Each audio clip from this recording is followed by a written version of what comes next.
I will actually stream myself trying to eat part of a hat if this card is insane in Legacy. Challenge accepted. No.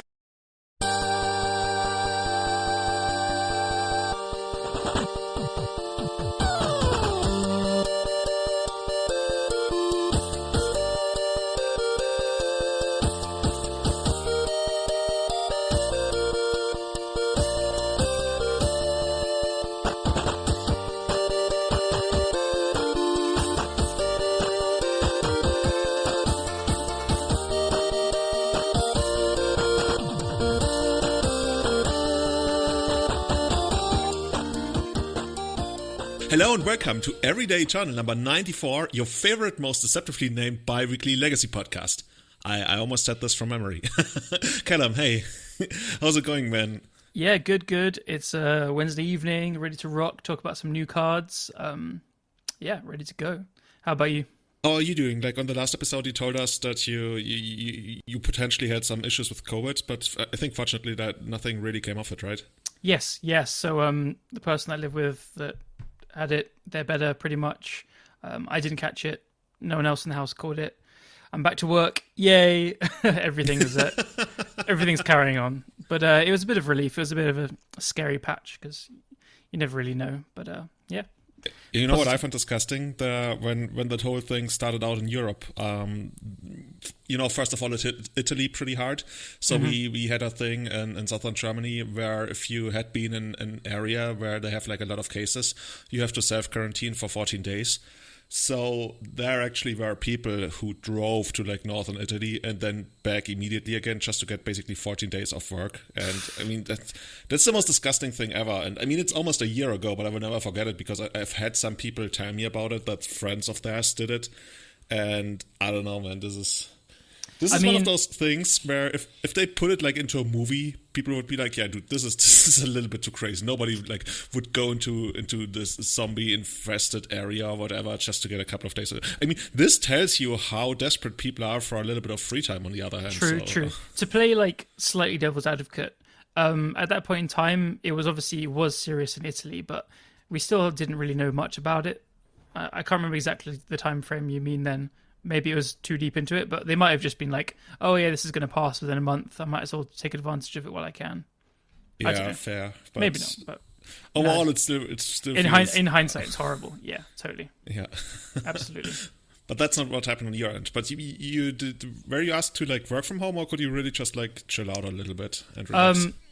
So I'm the only person in the company that really, really can't work from home to do what I usually do. So I found other jobs to do. Like I'm on emails and I was calling and emailing quite a lot. And I just did some like audits on our website and stuff and just did really, really boring jobs. My brain melted a bit, it felt like. But I was working still like 8 hours a day properly. You had also a very interesting influence on our Discord. Like the other day, or was it actually today, when I got up and I looked into our deck building. Oh my god! You guys were talking about the craziest stuff. Like I saw people talk about how to break coalition victory, and in none of the deck lists that people posted, there was a coalition victory, and only later was I introduced to the concept that it's actually in the sideboard, and I'm still not sure what it's doing there. And for those who don't know, I think coalition victory is like a it's like an 8 mana card, and you win if you control a basic land of each type, and I think like a permanent of each color or something. Like, guys, what have you been drinking? Yeah, it's one of each color to cast, and then 3 colorless, and it's a sorcery. So obviously there's Burning Wish in the deck. I don't know how you didn't get that. And, I thought it was like an enchantment. No. Wait. I'm actually going to look this. The card is from Invasion, right? I was. Yeah. Cool. So just to fill out the lowdown while you're looking up the card. Oh, it's a sorcery. Yeah, the Discord decided that natural ordering for stuff while Painter is in play is sweet, and Enlightened Tutoring for. So the idea is we're gonna natural order for Progenitus, and then cast Coalition Victory while we have a Dryad of the Elysian Grove in play, which I think we can Enlighten Tutor for as well and stuff. It's just so many combos. I agreed to stream it, and I promise I will get nothing less than a 6-0 in the league. Oh, you haven't streamed it yet? We can still watch not that. Yet. Yep. I love the point where you successfully natural order for Progenitus, and then you need your 8 mana sorcery to resolve to win the game. Yes, of course. I mean, I hope there must be Boseiju in the deck. I haven't looked at the lists completely because I said to them, you lot build me the craziest deck you can. All bad cards is more preferred over all good cards. And let's go. So I think it's a Yorion, like 10 card Monty monstrosity, and it's going to be pretty brilliant to stream. So yeah, I don't think the list is finalized. So if anyone wants to get in on this, you can subscribe to our Patreon. I'm doing the whole show thing now. And anyway, jump in there and you get to make me play some crazy pile. But I will stream it soon. So yeah, I guess the Coalition victory buyout is imminent. I'm looking at it right now. It's 25 cents. Oh, the original version from Invasion is 44 cents. So yeah, if you want to get those, buy it now. I remember. Oh yeah. Yeah, I remember the building around that when I was younger as well, like proper kitchen table magic. But you have like 8 of each basic lands in your 100 card deck, and then you just hope to get there. Actually, listener challenge. Let us know what is the very first card that actually said you win the game. Like, not you lose the game, because I think there were like a couple of those that we had in the past. Like, Lich comes to mind as one of the very first ones. But what is the very first card that gave you like an alternate win condition in Magic? Because I actually don't remember. Like, I could look it up right now, but I'd love to hear from you guys. Yeah, I don't know either. So yeah, sweet. So, but this is only the second craziest thing you've done, right? Because our, I don't know what happened, but our show notes say Ball Lightning Tribal, and I've also seen people like in Legacy chats talk about that.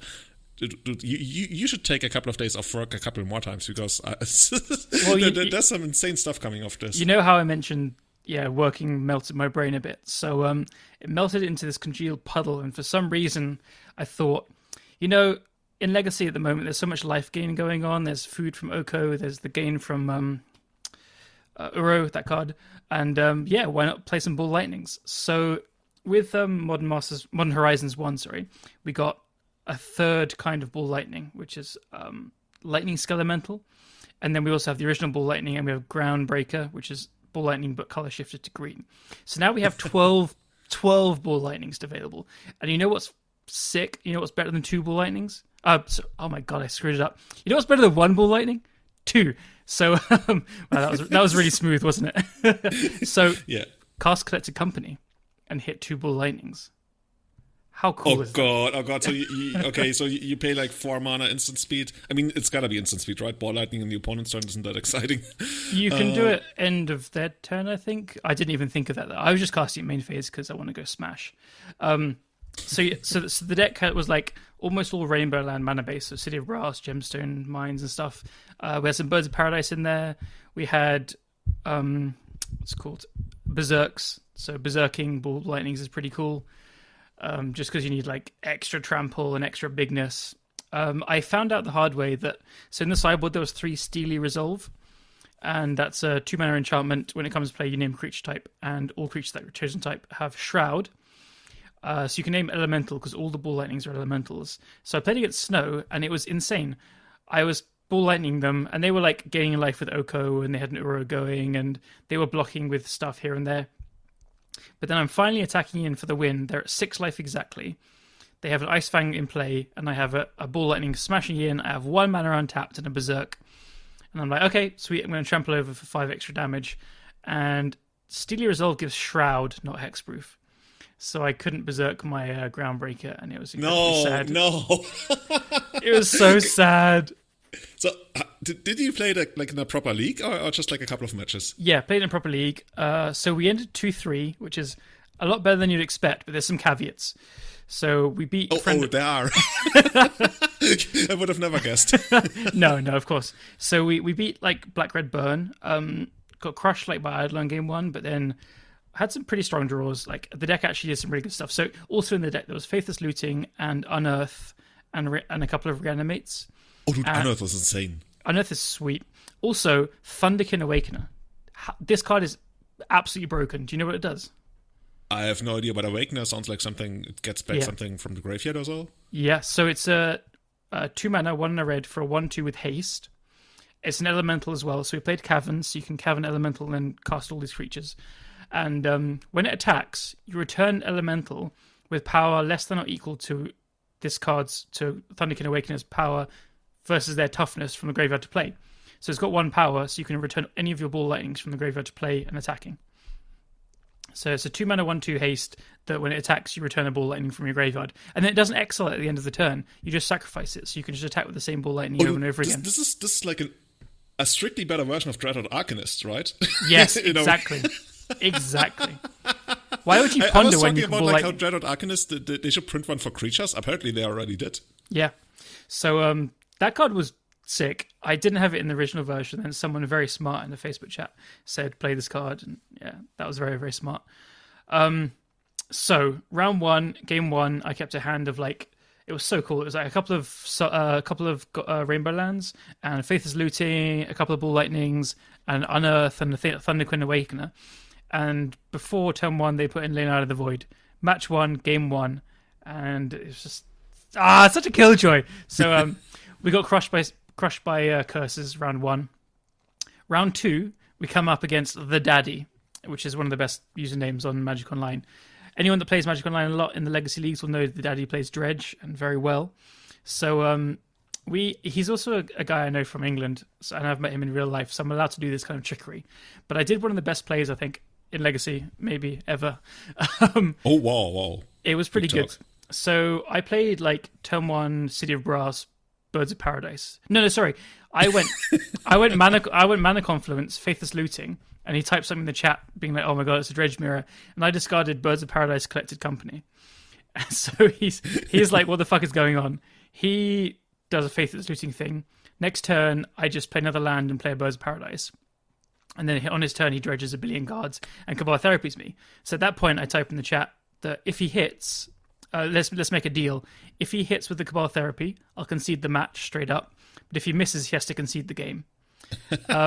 He very smartly said no. So I kept chatting and eventually convinced him to say yes. So he agreed to this. And he named Risen Reef, which is a pretty good name after I've discarded some... I named Cavern with an Elemental as well. So anyway, he missed and he conceded the game.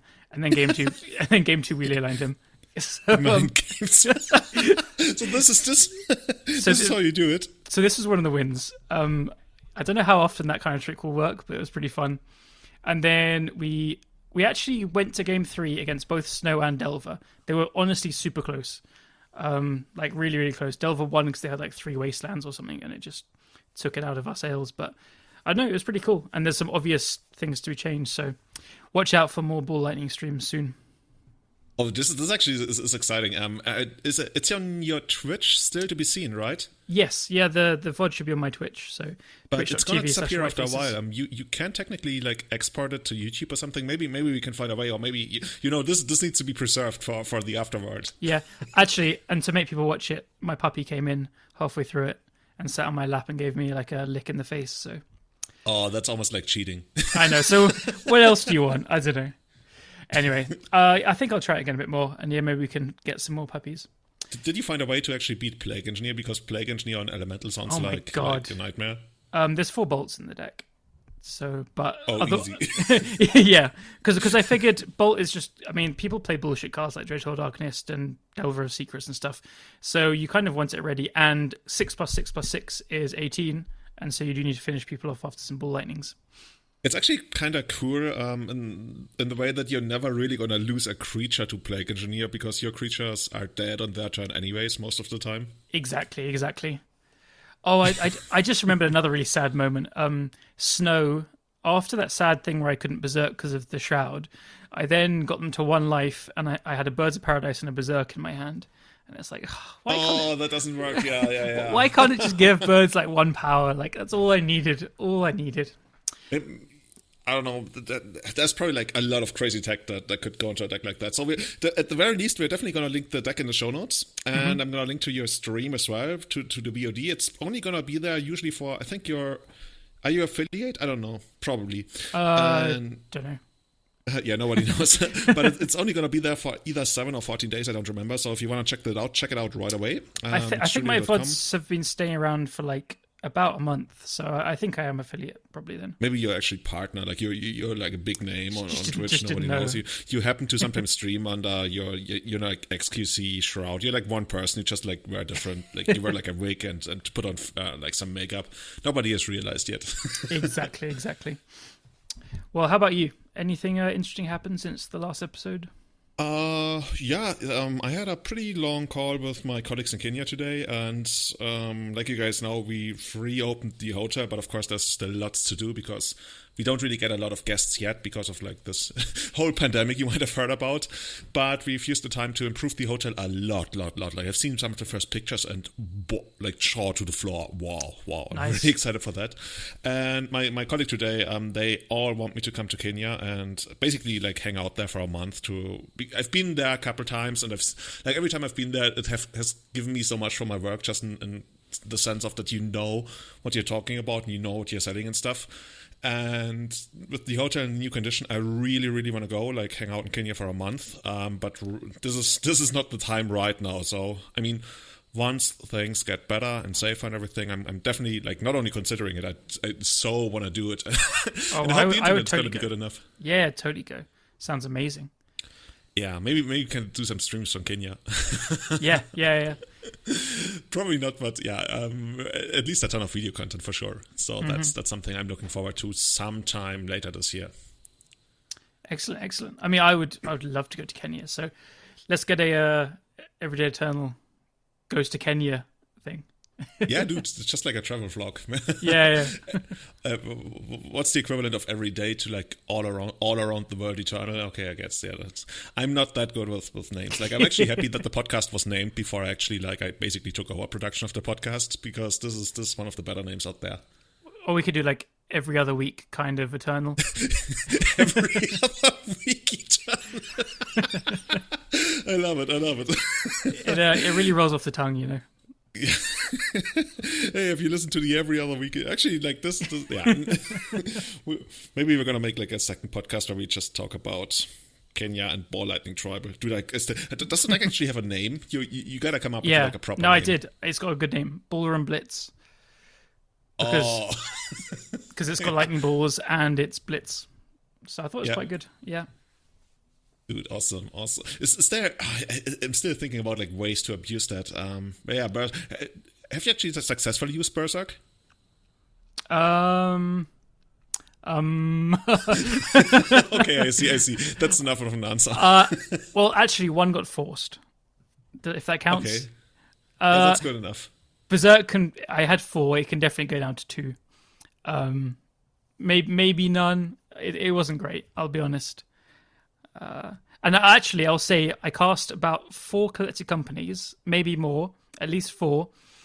2 of them missed. 1 of them hit 1 Birds of Paradise, and 1 hit 2 Birds of Paradise. I didn't Coco into a Ball Lightning a single time, but the deck is so good. We went to kind of 1, kind of 3, 4, something. Probably at least a 5-0 soon. So yeah, watch out for Coco's hitting as well. Then you know we're in a good spot. Then we're talking, right? Yeah. Something that we are going to talk about today, we're going to dedicate this entire episode to the upcoming set, what's it called? Kaldheim, yeah. I guess that's how I pronounce it as a German. In English, they would probably go like, oh, Kaldheim. How would you pronounce it? In German, it's just Kaldheim. Yeah, that's the same as us, Kaldheim. That sounds pretty close. Okay, cool. Yeah. I think it's going to come out February 5th, at least on Magic Online, as far as I know, in paper. I don't even know how they actually roll out sets in paper these days, because they are usually like a little bit delayed, right? Yes. I think it's actually sooner online. I think it might be tomorrow. Are you sure? Really? Yeah. Dude, it actually might be today, because I saw somebody tweet that they are about to crack a bunch of treasure chests because they want to get some Kaldheim cards. So Magic Online has downtimes and updates on Wednesdays before new sets, which is today. So it's gone up already by now after the downtime earlier today. And with the new updates, all these new cards are in chests. It's just so they've basically uploaded the new set onto Magic Online, but you can't play in the events until tomorrow and stuff. But there are new cards online right now. Oh, you can't? Because the guy said he actually wanted to play in a couple of events. What I mean is you can play the cards in events, but you can't play drafts and stuff. So you can't buy the packs or draft it. So you can really only get it from treasure chests right now? Yes, exactly. So like when Lurrus came out, I opened like 100 chests to get one, and on the day that it came out on the Wednesday. I guess with Lurrus it makes sense, right? Because you only need a single copy. Yes. Yeah, true. Yeah, true. I feel so stupid when Allosaurus Shepherd came out. I opened like 100 chests or something until I learned it's like literally 1 in like 2,500 or something, or was it like 1 in 5,000 because Wizards gave it like the rarest drop rate in the history of the world. Yeah, like some of the drop rates are crazy. Than, I don't know, Thunder Fury in vanilla World of Warcraft, if that tells you something. I have opened one once though, so there we go. Oh, I think you're a powerful man. I opened 50 chests and got like 200 tickets. No, I made about 150 tickets on them. That sounds like they were undervalued then. Yeah. Well, I'm just lucky. Awesome. So as we go through this, I think there's a couple of interesting cards that could do something like there's more niche combo potential from what I've seen over here. It has very few cards that actually stick out as, oh yeah, this is going to be a thing. But it has those as well in the sense of that people will certainly try it and stuff, and then we'll see. We have compiled a list of a ton of those cards. Don't we just like go through it one by one? Yeah, exactly. So as you say, I think a majority of these cards are not fantastic, but there is application for them, and we could be undervaluing them. And it's just worth mentioning each one. So we do have quite a lot, and a lot of them probably don't end up being there, but at least we get to talk about like what they could do and how you'd want to use them.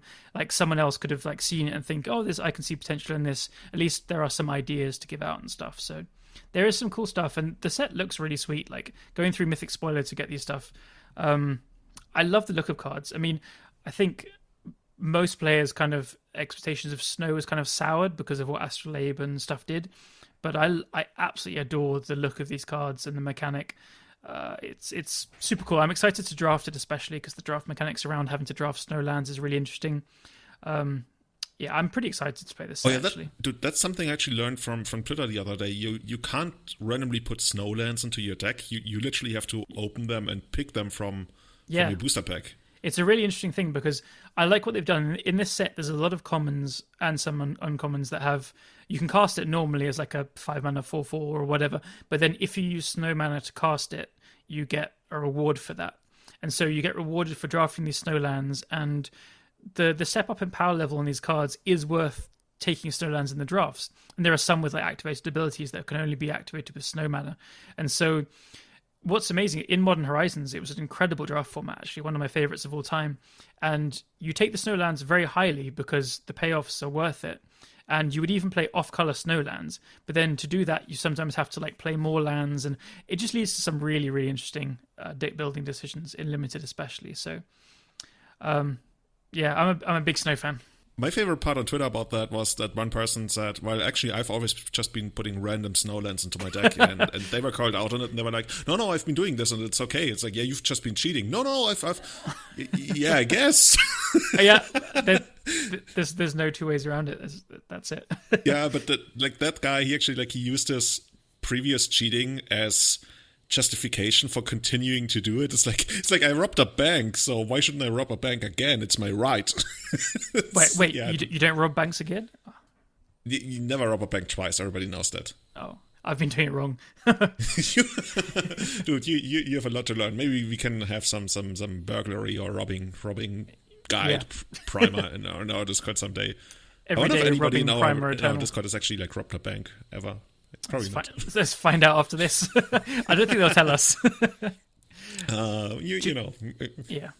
Anyway, back to Magic cards, which we do talk about sometimes. Why don't you kick us off? We do, as we say, we have a lot. Yep. So yeah, what would you like to start with? I'm gonna take the easiest one for me because I have a lot to say about that, and that is Chespera Sentinel. It's 1/2 green elf for a green mana.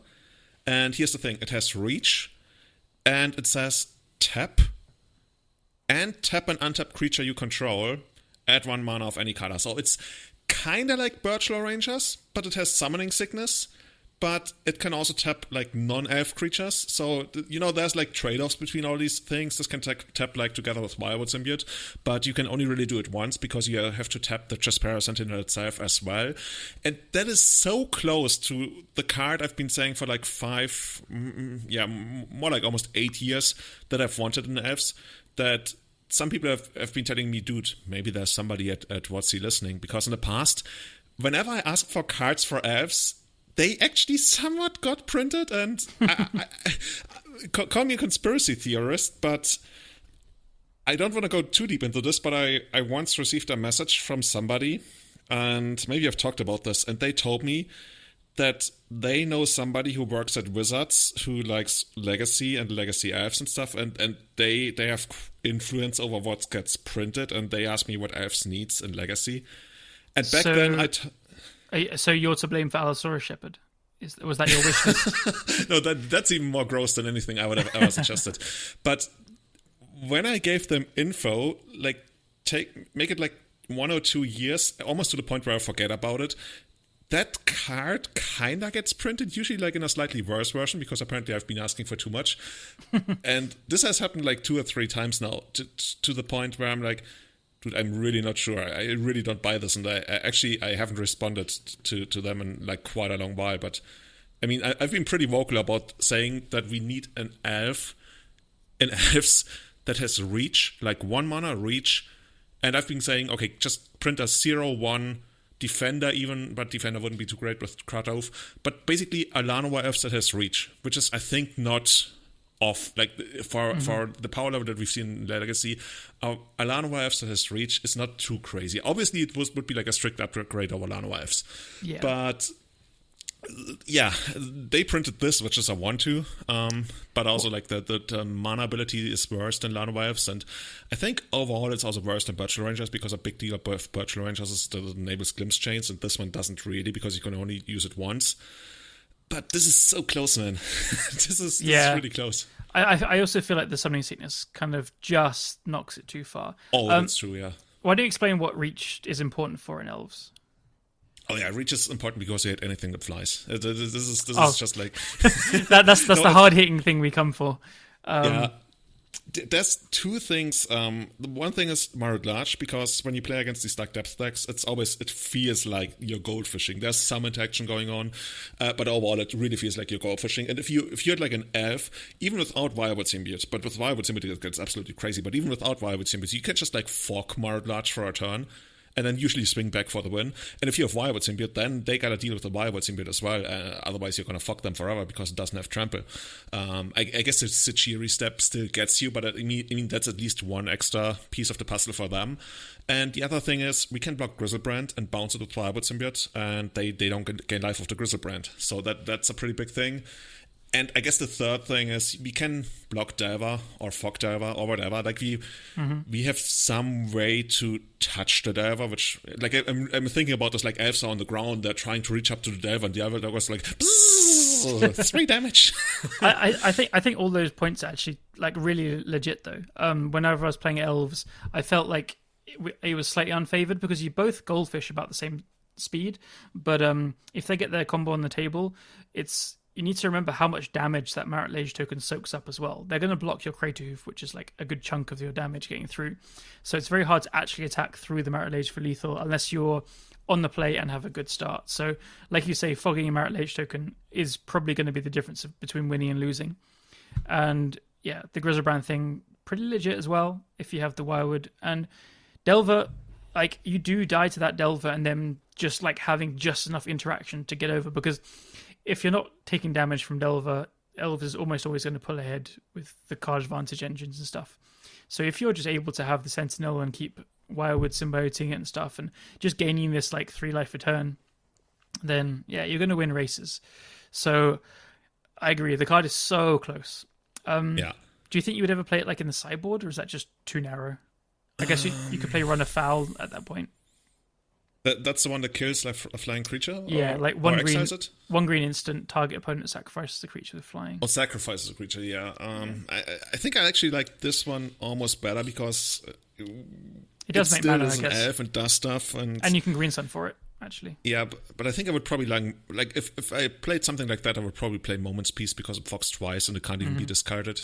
Yeah, true.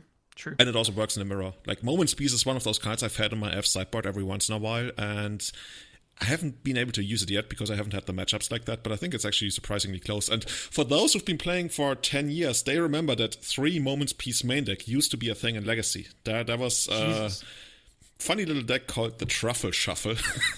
Oh my god. Which was basically like Nick Fit before it became Nick Fit. And that deck, It really just played 3 moments piece main deck because it needed to stall the game and to a point where I could make use of all super expensive spells. And this is how we did it back then. We basically had 6 Fox in our main deck. This sounds like a deck that I would love, actually. I mean, I just love the name already. As soon as we're finished recording this, I'm going to go and look up that deck, the Truffle Shuffle. Love it. Yeah, that's great. So, which cards, well, I don't want to say like caught your attention, but or maybe something actually did catch your attention, like properly. There's a lot. We could just basically there's a card next to it, which is another elf, and so on the topic of elves, we could go through it. This card is Elderfang Disciple, which I love that name and I love this artwork as well. It's a black card. It's 1 and a colorless, 1 black and a colorless for a 1/1 creature elf cleric. When Elderfang Disciple enters the battlefield, each opponent discards a card. I don't think this is going to get there in elves, but it's so close. If it was green, I'm pretty sure you'd play this, right? It's such a good anti-control tool.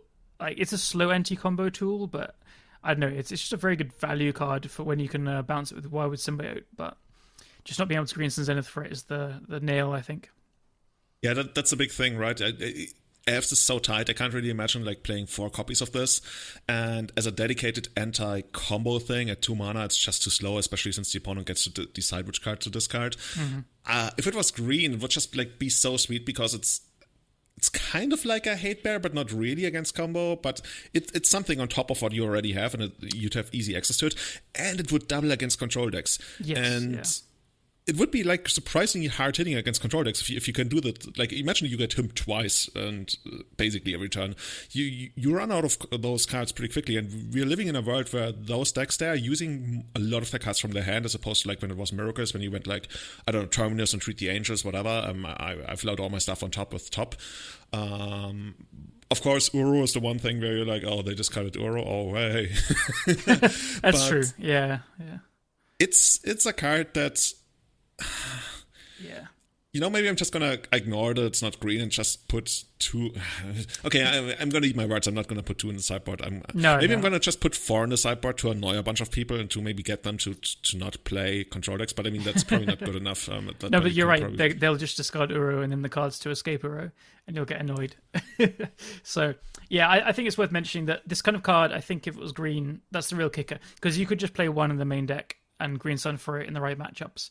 But the big difference is there. Like, it could even be 1 green, 1 black, so it's like a bit prohibitive to play, but you can make 2 black sources in a turn quite often. So yeah. I think if it was mono green, then people would actually rightfully complain that green gets all the effects these days. Yeah, that's next fair. Up direct damage. I think green actually had direct damage in the past in Alpha or something, but Beasting, I think. Beasting, yeah, that was in Portal. Oh, it wasn't Portal? Okay, not quite Alpha. Yeah, close enough.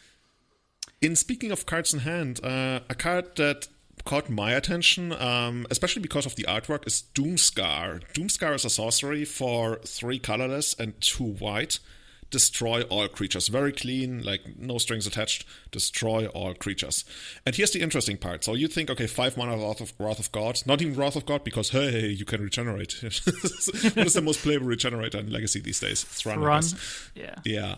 But here's the thing. You can foretell it. And that's a new mechanic they have where you can... It's kind of like morphing a sorcery. That's how I imagine it. It says...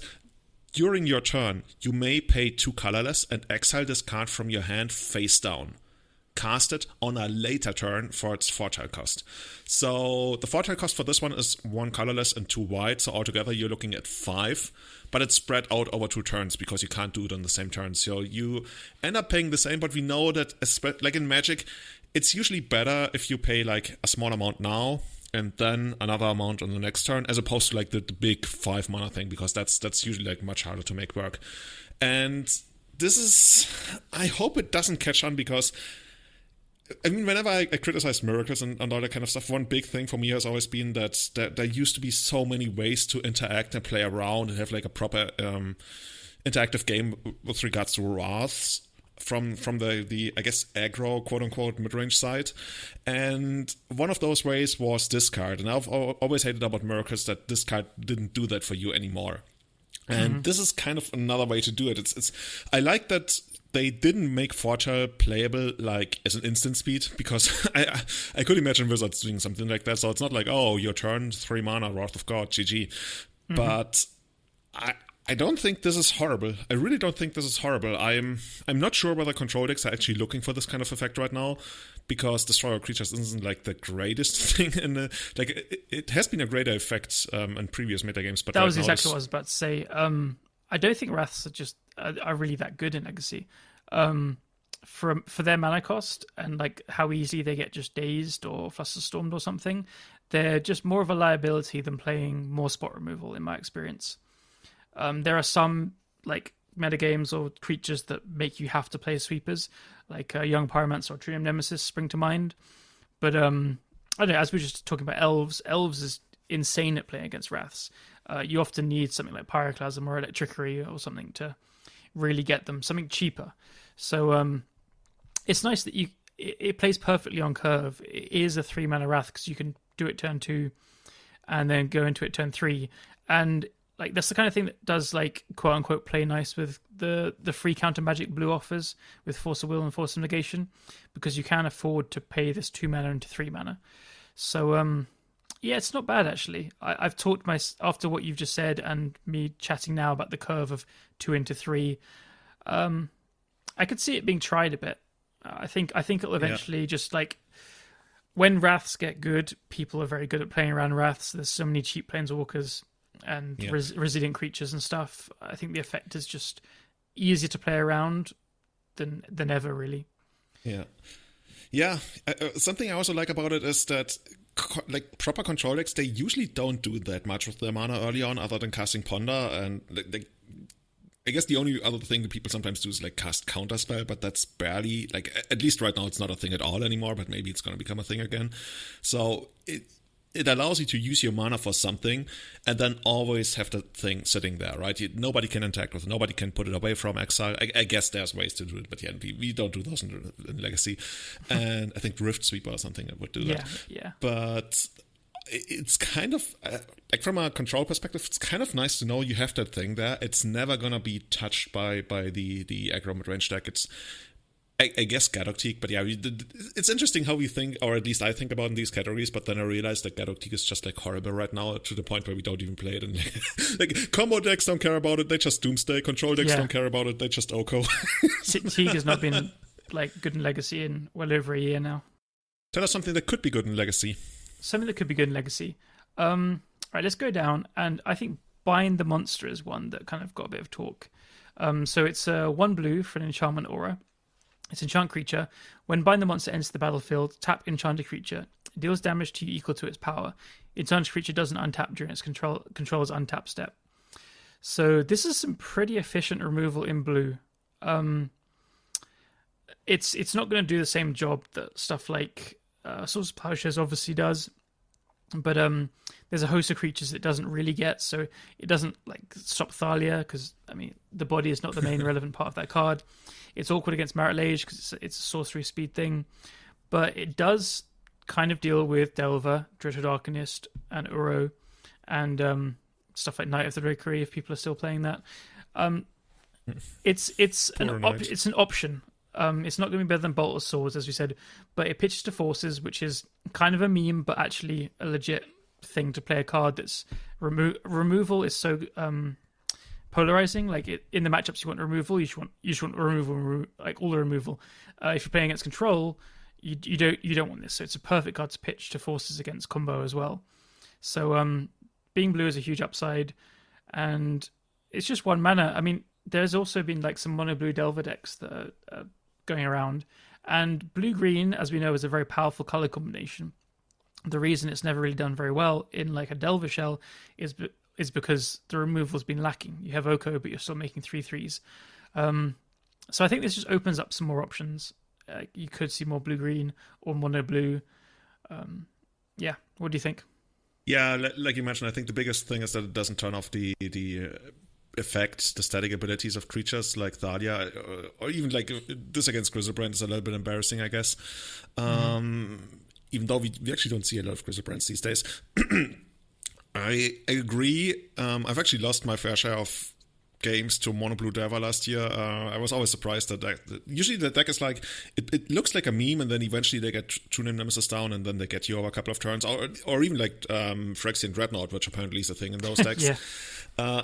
I don't really see any deck in Legacy right now that wants Bind the Monster, because you can just play another color and play Swords to Plowshares. But like you mentioned, if it's just blue or blue-green, then this might actually be literally the single best removal spell in those colors now, which I guess makes it worth mentioning, right? Yeah, I think so. Because until this, you have like Vapor Snag or Pongify.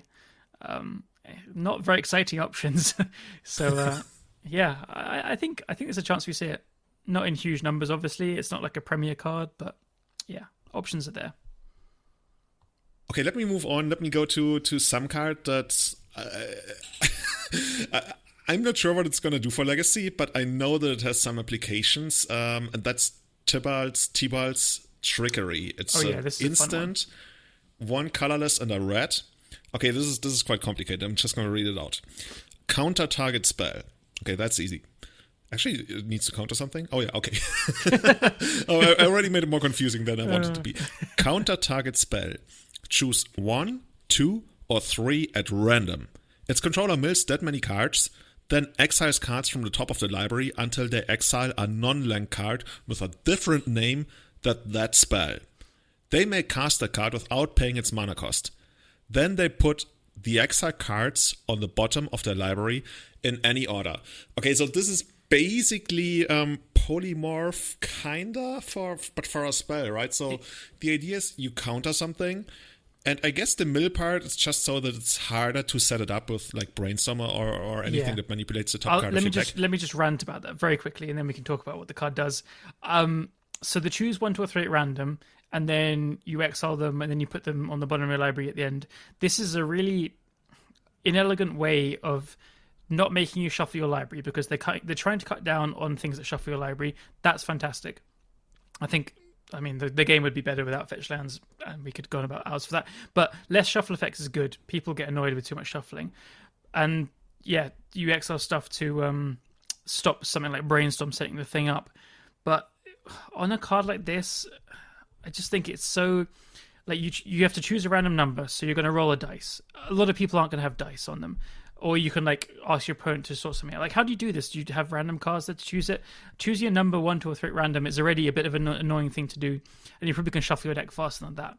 Then you mill those cards or exile them. I don't know. It just adds a whole layer of complexity and something to do in time, just to skip having to shuffle your deck. I think they should be willing to keep it in some cases like this. Oh, that's actually so smart. I never thought about it, because I think that shuffling, especially for paper Magic broadcasts, is one of the worst things that they could have ever created. And by basically creating fetch lands, they I agree. made this a thing. But I just think they just added like a huge extra layer of complexity onto this card to try and avoid that. Around that. Yeah. Oh, that's actually interesting. I never thought about it like that. Yeah. Awesome, cool. Rant over. What does it do? I've only seen really one application for it, and that is something that Frank Karsten posted about. So basically the idea is your deck has 53 lands, some variation of Tiger, and then 1 copy of the Trickery, 2 copy of Emrakul, the Aeon's Torn, and then you're like, okay, but how do I like cast a spell, and how do I find my Tibalt's Trickery?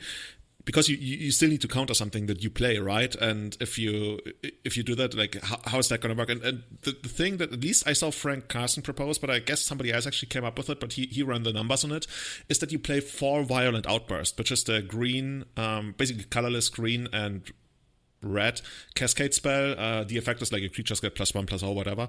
But it's 3 mana, so you play this. You cascade through your entire deck, you find the Tibalt's Trickery, and here's the most elegant part.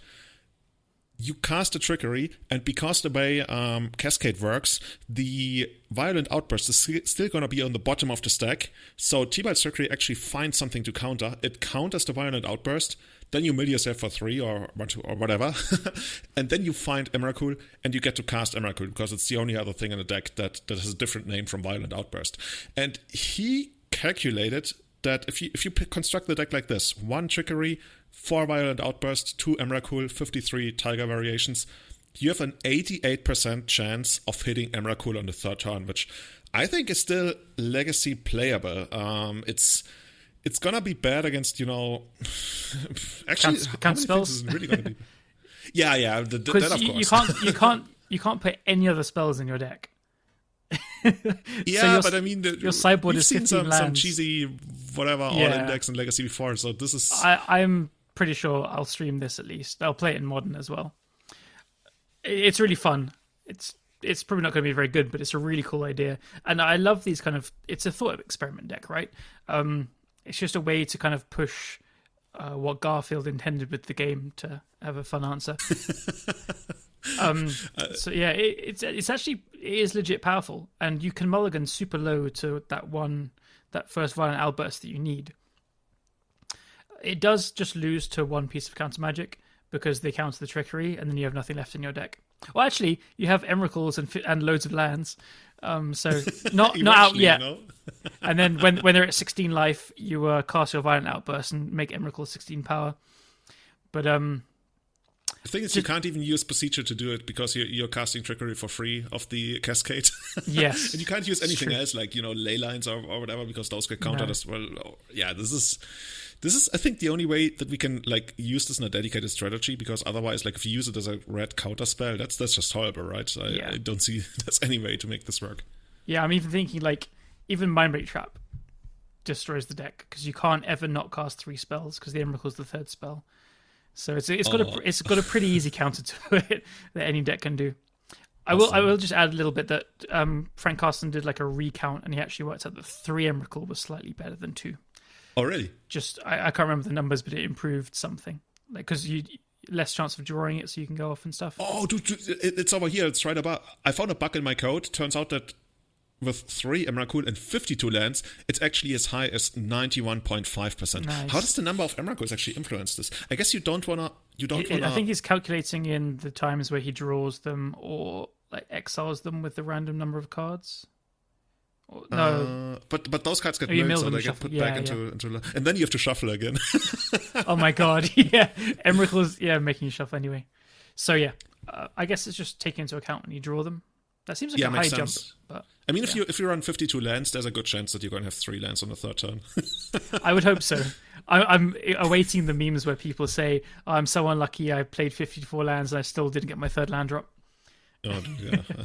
I can imagine. I'm just waiting for it. Yeah. But yeah, is there any other application for this deck, for this card, or should we move on? I don't think so. I think we can move on. Awesome. We're going to find out. It's going to break another format in another way, obviously. But yeah, let's go to other kind of Cascade trickery funds. This is probably the card that's got the most hype from the set, I think. This is Valky, God of Lies. It's a double-face card. The second card is Tybalt, Cosmic Imposter. So the first side is, just for those that don't know about double-face cards, when you have it in your hand, you can cast it as either side. So Valky, God of Lies is 1 and a black for 2/1.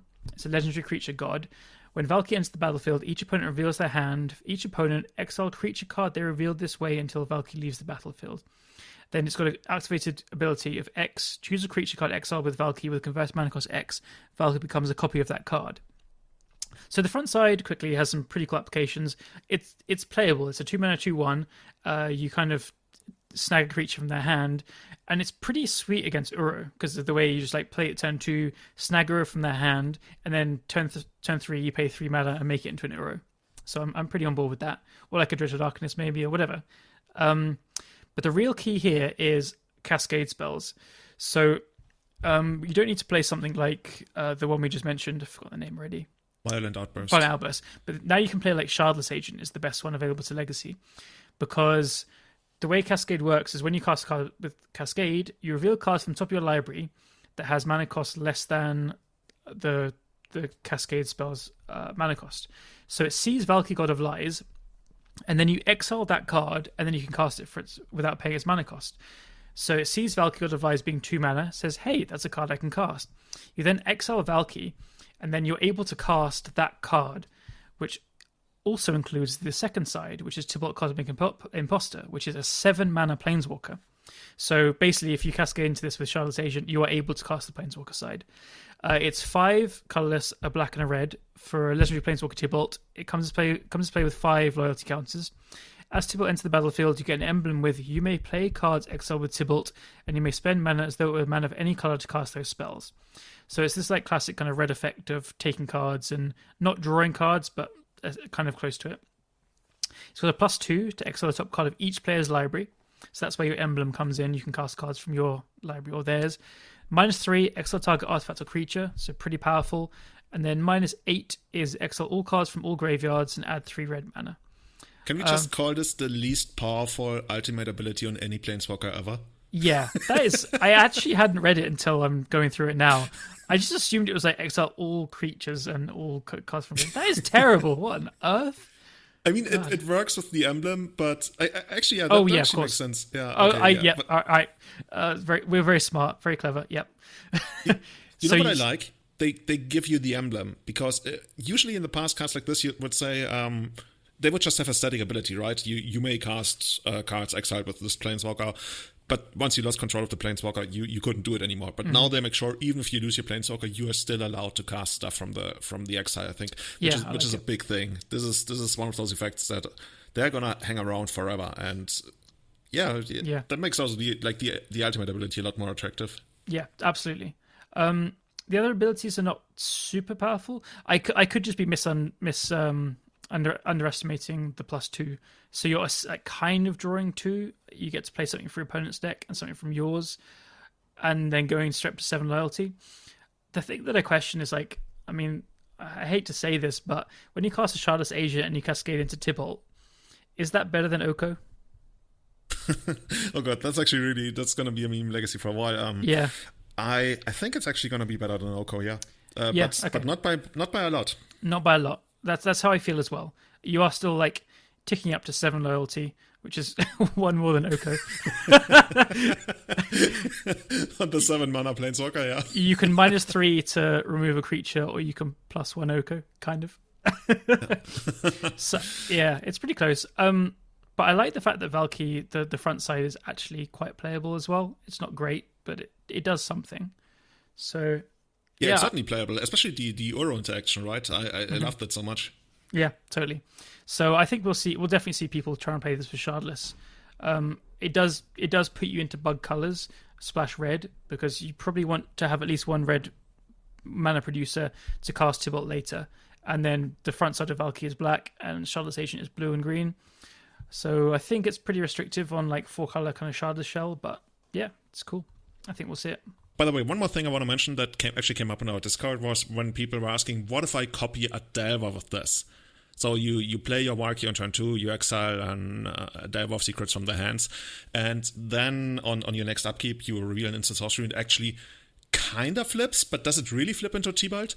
And our friend Tom from Belgium, a judge to the rescue, he dug up the rules, and apparently the way it works is that transformational double-face cards, TDFC or something, they do flip, but since this is not a transformational double-face card, but a modal double-face card, they cannot flip. So if you use Valky to copy a Delver, you still get the trigger, right? But the trigger does nothing, so it doesn't flip into Tybalt. So that'd be one of the most common questions. That'd be so cool. Yeah, we're close, but not there. Yeah, so sweet, but no. Awesome. So where am I gonna go? Okay, let me move on to Ascendant Spirit. Ascendant Spirit is a 1 blue 1/1 snow creature spirit. I guess snow is actually kind of relevant for this. And this is basically the blue figure of destiny. So it starts out as a boring 1/1 for 1, but if you pay 2 snow mana, Ascendant Spirit becomes a spirit warrior with base power and toughness 2/3. So I guess it turns into a Kaldheim. Still not quite there. Then for 3 mana, if Ascendant Spirit is a warrior, put a flying count on it, and it becomes a spirit warrior angel with base power and toughness 4/4. That's kind of good enough now, but then it goes further. You got 4 snow. If Ascendant Spirit is an angel, put 2 +1/+1 counters on it, and it gains whenever this creature deals combat damage to a player, draw a card. So at its quote-unquote ultimate ability, it turns into a 6/6 flying creature that draws you a card whenever it deals combat damage. So I like this card design. I also like stuff like Figure of Destiny. It's also important to note that you need to do the previous transformations because it always says if a sudden spirit is a warrior, if it is an angel, whatever. So you can't just like jump straight to paying 4 and making you a 6/6 angel. Unless you play Arcane Adaption. Or Conspiracy or whatever. Yeah. every bad common legacy starts with a Conspiracy. True. But I kind of like this. The one problem I have with this is that the deck that wants this kind of thing the most, which would probably be Rugdelver, because it's a lot more mid-rangey now, and having like a mana sink in this kind of card is great. This deck doesn't get to play snow cards. Like, it's just a Delver thing that you can't really afford to play basic lands, because if you miss out on casting something early on that you want to cast, it's just so devastating. So there's not really a way to make this work unless you play a bunch of Astrolabes, but you're never going to have 4 Astrolabes for the ultimate transformation. So I guess this is another one of those cards that could actually be pretty good in mono blue Delver, right? Yes, yeah. So I agree with you that it's kind of got a split identity. So it's a fairly kind of aggro-ish, but like obviously power sinky, so you can afford to try and play this mid-rangey game. But as you say, the aggro decks very often can't afford to play all these slow lands apart from mono blue Delver. So I think the power level is just also not quite there. It's just a bit too slow to make into something scary. A 4/4 is no joke in Legacy, but you're putting 5 mana into it at that point, and in between then, when you pay the first mana to cast it, 2 to make it a 2/3, and then you give a third like opportunity to bolt it when you pay 3 mana to make it into a 4/4. The fact that it gets bolted, pyroblasted, fatal pushed, decayed, swords, everything's. I hate the dice removal argument, but I think here, when you weigh up like the mana you put into it, it's a bit too much of a downside to put the mana in. I do like the creature type though. I think Spirits is so close to being like a legit playable archetype in Legacy. Again, though, it's got the same problem as Rugdelver that you said, that a Spirit deck is just not going to be able to afford to sink snow mana into it. Yeah, Spirit deck is in banned colors, right? So that makes it pretty hard to play snow. I think a straight blue-white Spirits deck with Vial is... I don't know, it's been a thing on my cards to try out more. I know there's been a couple of people in the leagues trying out Spirits, and I think the deck there's potential. It just needs like a little bit more help, a tiny bit more. But this probably isn't it. So I think, mono blue Delver, will try it and then probably not like it. Okay. Moving on. I'm gonna go into people hard here. We're going to talk about In Search for Greatness. This card was spoiled, and some people lost their freaking minds. I think some people lost their minds because they misread it.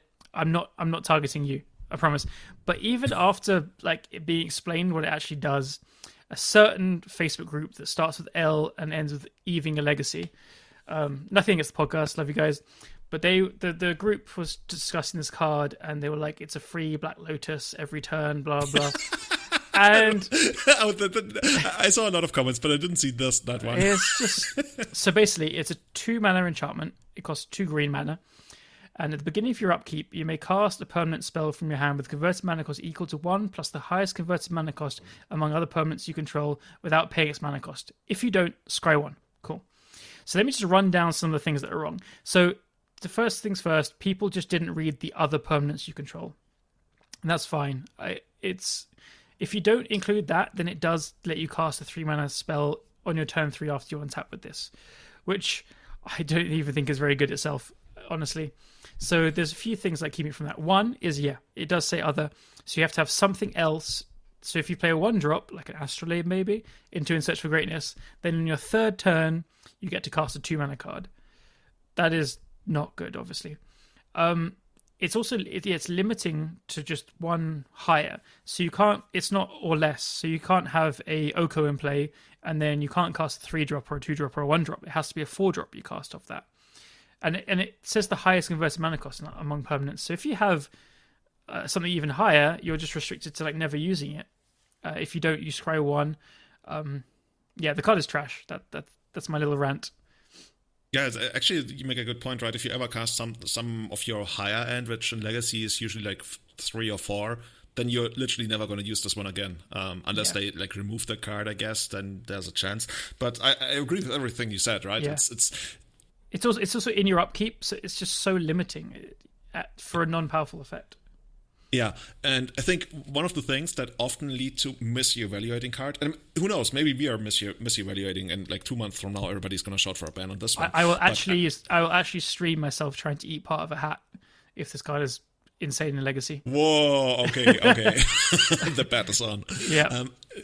I think what I think is often a thing when people evaluate cards is that they don't think about the dynamics in the game and how this thing worked out. Because like you mentioned, you cast this on turn 2. Okay, so on turn 3, assuming you had a 1-drop, which you don't always have, you get to cast something for 2. In which case, you would think, why didn't you cast that on the second turn already? Mm-hmm. You know what I mean? Absolutely. There's no reason to cast this on turn 2 if you have something for 2 that you want to play. And usually the stuff you want to play for 2, you want to play on the second turn in Legacy. First of all, like Dread of Darkness, but I guess Dread of Darkness is not a thing that would go into a Search for Greatness deck. I'm not even sure what would go into a Search for Greatness deck. I think this is just like a horrible birthing pot. It has to be like a deck with just all 1, 2, and 3 mana permanents to help it. Sounds like the worst thing you could have. Actually, I'm playing elves. Play in elves, you can play 2-drops. So if you have all the 1-drops in play, you can then put a Visionary into play, and then you go up to 3 if it doesn't. If you have to bounce it, and It should actually make you draw a card whenever you actually get to use it. Then I would play it. then it'd be a bit closer to playable. But back to the point, I completely agree that people see an effect, and then they think the effect is powerful without thinking how games play out. And this effect says 3 mana and a scry as the floor. And it just isn't that. Like, 3 mana is a powerful thing. We've seen that time and time again. 3 mana is one of the most powerful things you can do in this game, and especially our format.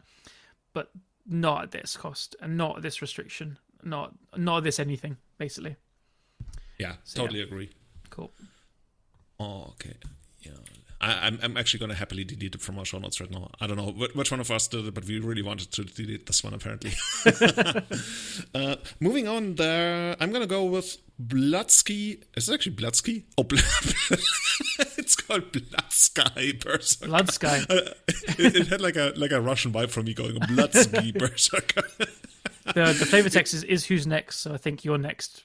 For like butchering the name. I mispronounced the name, I'm sorry. The Bloodsky. Dude, I wonder how often that's actually going to happen, the Bloodsky Berserker. I think once, and you've just done it. Okay, too bad. So this one is a 2 mana black 1/1 human berserker, so colorless and a black.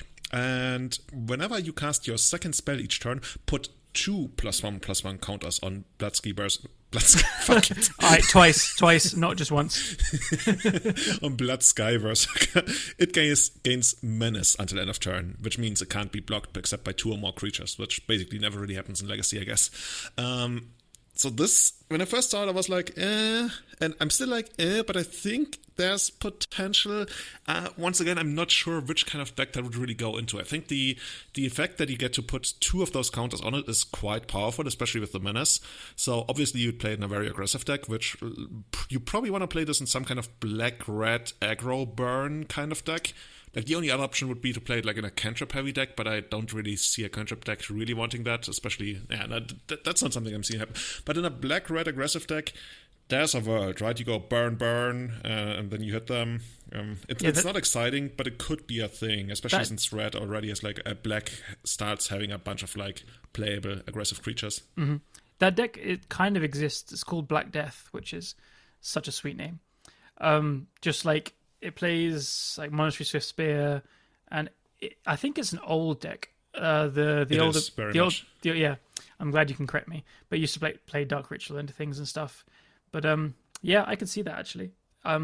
My first instinct seeing this was an option to maybe play in a Delver deck with cantrips, like you said. But I think the decks just want to, like, cantrip decks can't afford to hold onto their cantrips to play after you've played their threats very often. Like, the games do play out that way quite often, but you can't rely on your threats to have that to play out that way. So you can't open a hand with Ponder, Bloodsky Berserker, and then like 2 lands and think, okay, I'm not going to cast my Ponder turn 1 because I want to play it turn 3. Then you might miss out on finding a Daze or a Force of Will or a 3rd land, and you could lose to a combo deck or a Wasteland and stuff like that. So I think it's just a bit too restrictive on needing that second spell. So yeah, I mean, like a 2-mana 3/3 is not legacy playable. A 2-mana 5/5 is just too unblockable, at least for a turn, pretty much. Like, not exactly unblockable, but if it's a 5/5 and it needs to be blocked by 2 creatures, you're already getting probably like card advantage out of it. But 5/5s are already being blocked by 2 creatures or not being blocked because just how like sizes are in legacy. So you just attack this into like two food tokens or something. Yeah. To feel bad. Okay. I'm glad we mentioned it just because of the name, but probably not good enough. Cool. All right, moving on. I'm going to tackle Jorn, God of Winter. This is another one that's got some hype about like kind of snow-themed control decks and stuff. So it's another double-face card. So the first front is Jorn, God of Winter. It's 2 and a green for a 3/3 legendary snow creature god. Whenever Jorn attacks, untap each snow permanent you control. That's pretty cool. So you can like, after you've played it, you can... it's like a sort of feast and famine-ish effect. Like these decks have a lot of things to do, so you can very easily like play this, and then you can play the first half an Uro, attack, untap your snowlands. It also untaps like Icefang Quattles and Astrolabes if that matters, but I don't think it'll come up too much. Second half is, so you can cast it as either side, is Kaldheim the Rime Staff. It's 1 blue and a black for a legendary snow artifact, and it has tap it. You may play target snow permanent card from your graveyard this turn. If you do, it enters the battlefield tapped. So it says play, which is important, so you can play lands from your graveyard if that matters. It also casts like Icefang Quattles or Astrolabes that would happen to get there. But these cards just don't get to the graveyard apart from the Quattle very often, so I don't really see the back half doing very much. It seems effective if you could just rebuy something every turn, but in reality you don't get that. You don't get snow cards in your graveyard very often. And the front half, I think, is just not that powerful. Like, it doesn't untap your jewels as well, so you do have to have all your basics, and then you're attacking with a 3/3, and it's alive, and yeah, it's... I don't know. I'm not even sure why this card is in our show notes, no offense. Did I put it there, actually? No, I put it there because people are talking about it. There was, again, like really? a lot of chatter about this being like a good card in snow decks, but... I'm not even sure for which side. Yeah. Because the untap effect seems like horrible, honestly. Like, you get it once, and then at the very best it trades with like a food token or something, maybe. I'm not even sure it would. Oh yeah, because the effect is not it just gets turned into an elk, as everything does. But I think I wouldn't even bother turning this into an elk. Like, whatever, let them have their untap. I don't even care. That's true. So yeah, all right, nice and quick. We both think it's rubbish. Okay. Here's another one. Realm Walker. Yep. 2 colorless and a green creature shapeshifter, changeling, so it has every creature type. It's an elf, that's the most important thing. It's a 2/3. As Realm Walker enters the battlefield, choose a creature type. You may look at the top card of your library anytime. You may cast creature spells of the chosen type from the top of your library. So this is kind of like a glimpse of nature, really. Like, it's worse than a glimpse because it doesn't trigger off your Wild symbiotes and I guess scavenging oozes and other stuff you might have in your deck. But you can glimpse some Senate. You can green sun Senate for this one and kind of have like your permanent glimpse into play, like a weaker version of it, of course. I don't hate it. I just think it's not quite good enough. I think it's... I'm a little bit undecided. If you sign up for it, it's going to be a 4-mana thing, which leaves you with... like, you don't have really a lot of mana to use on the turn comes to play. So you gotta untap with it, and then it can be okay, but it's really not gonna be that great, honestly. And we have a similar effect in Beast Whisperer, which is the 4-mana version, and for that one you straight up just draw a card when you cast a creature spell, and that's so cool. And it can't be abrupticate, which is another thing. And I don't know, I think Realm Walker is not good enough. It's kind of there, and maybe somebody's gonna make a deck other than elves to I guess you could play it in the Kobolds deck. You've stolen my thunder. I was waiting for you to finish. I'm like, Julian, you're thinking about it all wrong. You're thinking about the inferior creature type. Obviously, you play it with Kobolds. Oh my god. God damn it. What was I thinking? Yeah. Elves? Who plays elves? We just play 0-mana creatures here. Yeah, I mean, we got the new Rock Rack, whatever it's called, the legendary one as well. Kobolds are the new thing, man. Jokes aside, I think you're right. Elves, I can see, like, as you say, it's 4 mana to green sun for it, and then it kind of taps you out. Then you can like play 1 or 2 creatures maybe, and then you kind of hit a land, you crack a fetch, you hit another land or a glimpse or green sun or natural order. Wild symbiote. Yeah. Yeah, and I think it's going to miss a lot more than you expect in elves. So I agree, it's not good there. But watch out for our friend Jax. He's already thrown out some pretty sick Realm Walker kobold lists. He sent me aggro kobolds today, which is it plays Glimpse as usual, and like crop for the guy. No, it's not Cheerios. It's Hydra Ball, as we've talked about before. This amazing deck. So he's got Realm Walkers and Beastmaster Ascension's main deck. So it's aggro kobolds. Kobolds is probably like the least aggressive tribe in all of Magic. I I've love mentioned this so before, much. but you know what my favorite kobold is? Actually, let me look it up so I don't get it wrong. That's my favorite thing is Drill Sergeant. Yes, yeah. I was about to say the same. So it's the one where all your kobolds are 0/1s, and then the Drill Sergeant gives them +0/+1. It's so and what on top? And you also and know what first they get strike. on top? No, trample. Trample, yes. So there's 0/2 tramples. You're like, okay, you used to be a 0/1, but now you're a 0/2 with trample. Level Hell up. yes. And just this is where Beastmaster Ascension comes in. But yeah, love it. So yeah, I think the card is not great, apart from aggro kobolds, of course.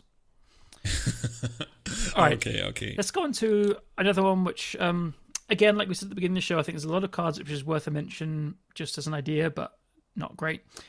Egon, God of Death, is another double face card. I mention this because it's basically the front side is 3 mana, 2 and a black for a 6/6 legendary creature god with Death Touch. At the beginning of your upkeep, exile 2 cards from your graveyard. If you can't, sacrifice Egon and draw a card. The back half is a legendary artifact for 1 mana. At the beginning of your upkeep, mill a card, and you can pay 2 and a black and tap it to exile a creature card from your graveyard to draw a card. And it costs 1 mana at the backside, right? Yes, it costs 1 black mana to cast. So I'm looking at the front side. It's got like Jotun Grunt kind of exile clause. So you do need to kind of help it out. But we have some recent creatures that cost 3 mana and are in black for like dark ritual colors and are just huge. So we have Regisaur Alpha, it's 3 mana 7/6, which actually helps Egon to like exile cards from your graveyard. We have this, and we had another one that was in our last set review. I can't remember the card, but it was like you can sacrifice creatures and give it to your opponent, and it kills all your other creatures and stuff. But I don't know, like there could be a mono black big creature stompy thing. What do you think? It's pretty janky, and you do need stuff to keep it alive, but it's 3 mana 6/6 is big. Yeah, I think the all these mono black decks they would do a lot better if their payoff had trample. That's true. Yeah. You can sometimes like you suck up a little bit of the damage, then you chump block them like once or twice, and then you are often in a position where they don't really matter all that much anymore. If they had trample, I think that would be a big thing. That's also like Pyro 5 for Extend Negator was that great. True. Dude, I wish that card can come back, but yeah. It's probably not good enough for Legacy anymore. We can ask to have Tom on again. Tom just got 60 fucking trophies in Legacy League. Dude, I don't even know what's going on. Hail to the king. Yeah, literally the king of Legacy. And I think he's actually like, he's a little bit burned out from 60 trophies. I think he said he's going to devastate Vintage now. So, yeah, makes sense. So yeah, Egon, okay. I kind of like the card. It's slightly worse than the Jotun Grunt effect, right? Because this one can only eat from your graveyard. It doesn't eat anything else. I like that it draws a card when you sacrifice it. I think that's what actually makes it even remotely playable. Otherwise, I think it wouldn't have been playable. I agree.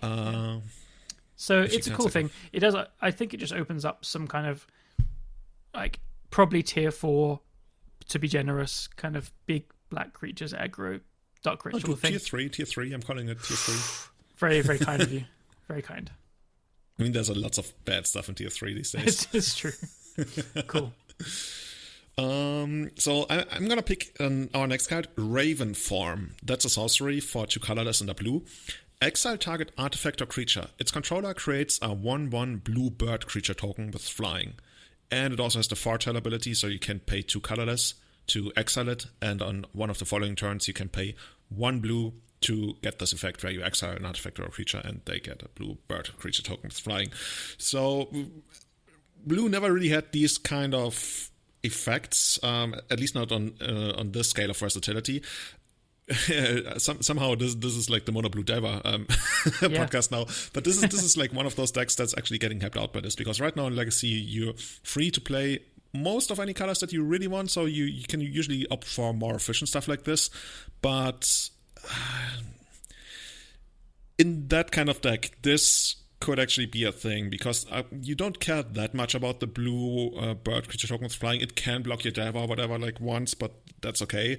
Like, given that you get the versatility of removing an artifact, even though, which kind of artifacts do we actually remove in Legacy these days? Now that Umesawa's Chitta and Stonefetch and all that kind of stuff isn't really a thing anymore. I guess the most prominent one would be Y. Like, I guess you can hit Astrolabe, but I don't want to spend 3 mana and giving them a blue bird creature token just to remove Astrolabe, so there's really only Y. Chalice has still been played a bit. Yeah. Yeah. I think Chalice is probably like really good against mono blue Diver, yeah. Yeah, so especially if, like, just hypothetically, Oko did leave the format at some point soon, Chalice will make a bit of a comeback. And this is the kind of card which is really good for mono blue Delver and Death Shadow, I think, is potential. As Death Shadow, you don't want to give your opponent a 1/1, but previous cards that people played in these decks to beat Chalice are Throne of Geth, Khan's Touch, Echoing Truth, Vampire Hexmage, like some really janky stuff. I like Hexmage. That's very elegant. Yeah, because it kills Planeswalkers as well, which is very nice, which Death Shadow had a problem with as well. So that's pretty legit. But I don't know, I can definitely see Ravenform being played in Shadow. Like, as a kind of 2-off sideboard card, it's pretty versatile. The Foretell effect is nice. Again, it's blue, which Death Shadow actually has a surprisingly low amount of like pitch cards for Force of Will. So, yeah, I like it. Yeah, okay. So we got that. Cool. Let's jump on and cover a pretty quick one, Weathered Runestone. So this is kind of a bit of a up or downgrade or side grade for some decks from Grafdigger's Cage, essentially. So it's a 2-mana artifact, and it says non-land permanents in graveyards and libraries can't enter the battlefield, and players can't cast spells from graveyards or libraries. It's the main thing here is it's really, really close to Grafdigger's Cage.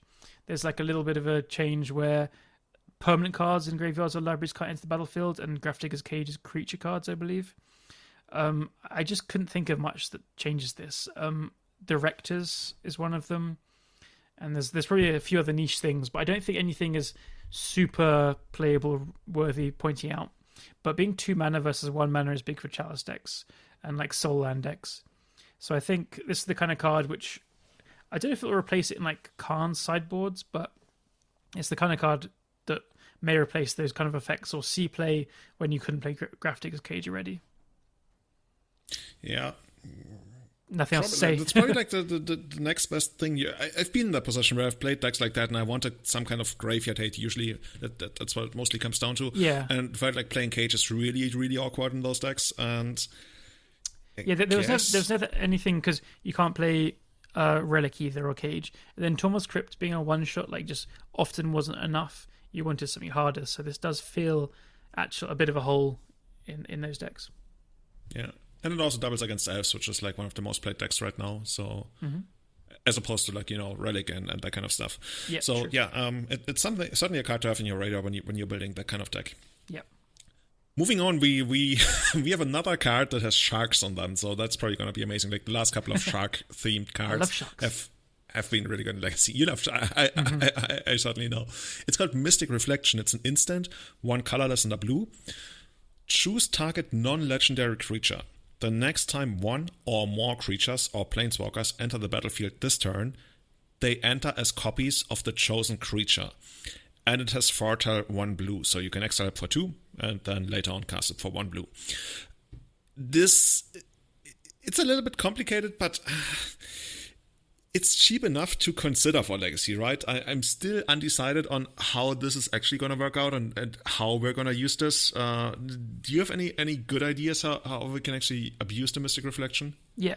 The card, very importantly, doesn't specify non-token, which a lot of these kind of cards do. So it's pretty sweet with Young Pyromancer and Monastery Mentor. Assuming you have like more things to cast after that. So you can choose the Young Pyromancer, and then you can cast a spell, you make an elemental that comes in as a Young Pyromancer, you cast another spell, you make 2 tokens, those both come in as Young And wait, those both come in as Young Pyromancers? Oh no, the next time. Yeah, it's only a one-shot thing, right? Because I also misread it like that. Yeah, because I saw people bring up Mentor and stuff, and I thought that doesn't really work. No. Okay. It needs to be a single effect that puts 2 creatures into play, right? To fully abuse it, like a collected company, by the way, I guess. It's pretty sweet versus Merit Lage. Can you work That's that one up? thing that I was thinking, right? Because it also can't be discarded and stuff. Yes, so you can foretell it, can't be discarded, and then to be clear for anyone that doesn't get it is so you have to have a creature in play from one of the sides. So say you have a Delver or Secrets in play. In response to them like trying to make a Merit Lage by activating Thespian Stage or Vampire Hexmage, you cast this targeting your Delver, and then their Merit Lage token enters the battlefield as a Delver rather than a Merit Lage. So that's pretty cool. It's also a way that you can actually deal with the Merit Lage that they can't, Zachary Step or Not of This World or anything, right? Mm-hmm. Yeah, totally. It just seems very niche, and now understanding that it doesn't really work very well with the token thing just seems pretty bad, because all of these kind of ideas as well are interrupted by a piece of removal very often, which is so easy to do. Again, it's the dice removal thing, but now you're having your creature die and your spell die. It's a pretty niche effect as well. We're struggling to think of where it'll come up. Yeah, I think it's once again the thing about versatility.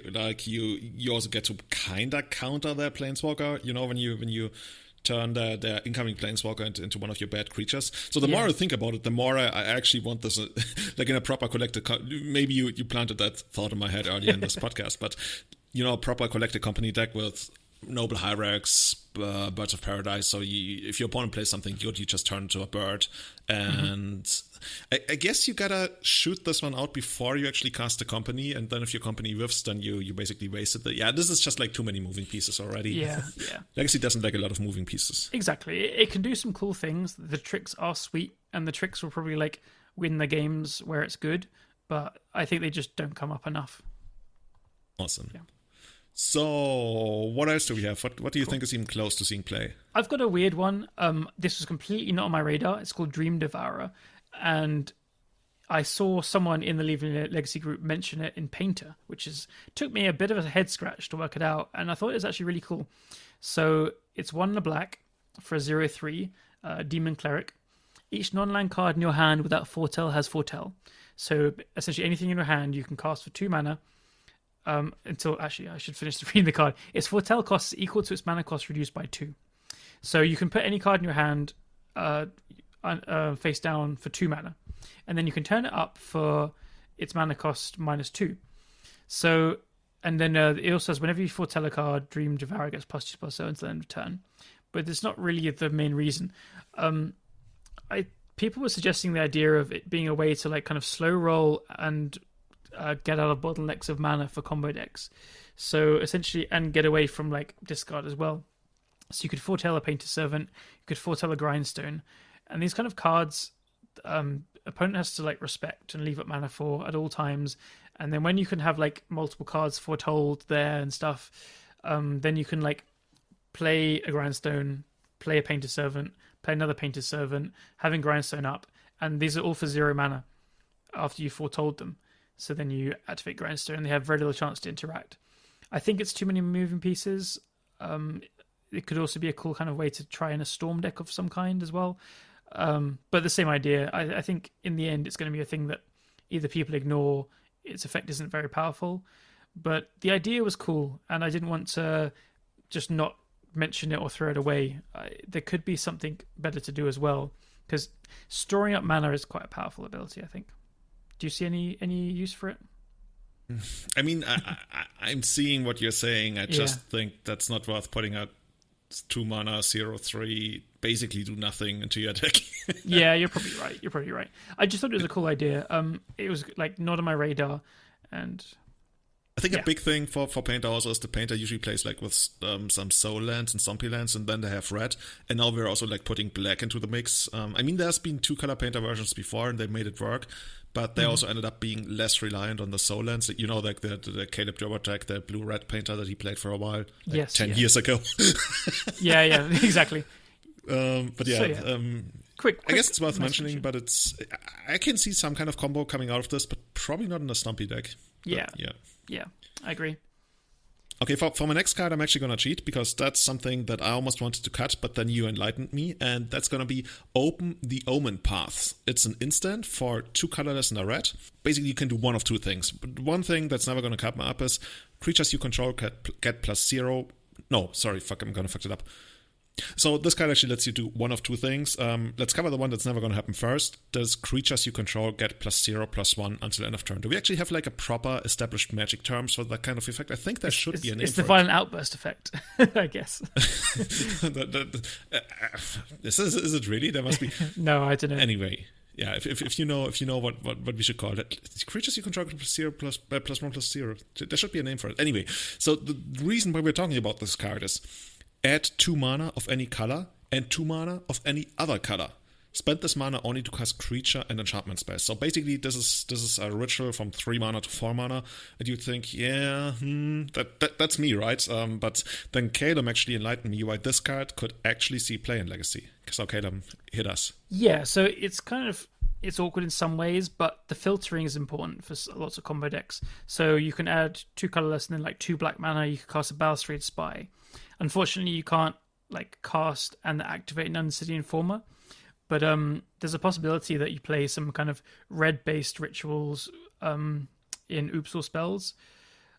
That was basically the talk of the town. Jax was mentioning it a few times and saying this is good. I don't know if... I'm not an expert on the deck. I don't know if moving into red rituals is a good idea. You get Rite of Flame, of course, as well. And there's actually a bunch. Like, is this card better than the Seething Song? It is better if you're trying to cast a Balustrade Spy.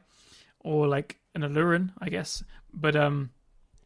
It's quite restrictive to creature and enchantment spells only, but the filtering is a nice effect for these kind of decks, so it could slot into a combo deck to be seen. Played Oops spells a couple times, and getting the correct kind of mana, like the black mana, has been a thing because you have so many initial mana sources, but they're not really black. But this one, I mean, your other initial mana sources, there's like ways to make it work. Mm-hmm. I think the deck doesn't really play Mana Morphose, right? But you could play Mana Morphose in this one. This at least filters like Simian Spirit Guide into the black mana you need. Yeah, so could be like a thing for all I guess all the people who would call themselves Oops All Spell players, they already have this card on their radar anyway. Probably, yeah. Okay. So, what else do you think is? I mean, at this point, we're moving into the realm of almost reaching. But there's still some stuff out there that could be interesting. So, I want to give a quick shout out to Magda Brazen Outlaw. This is a Dwarf Berserker. It's a 2 mana, 2/1, 1 red. Other dwarfs you control get +1/+0. Cool. Dwarves are nice. Whenever a dwarf you control becomes tapped, create a treasure token. It's kind of cool because dwarves have a lot of vehicle synergies, like you could play Smugglers, Copter and stuff. So whenever they tap to crew something, you get a treasure token. Then you can sacrifice 5 treasures, search your library for an artifact or dragon card, put that card into the battlefield, then shuffle your library. This effect is really powerful. Just some of the things you can get are like Blightsteel Colossus or Shivan Dragon. or Bolus the Citadel. That escalated quickly. Yeah, exactly. I mean, Shivan Dragon's at the top, obviously. Or Bolus the Citadel.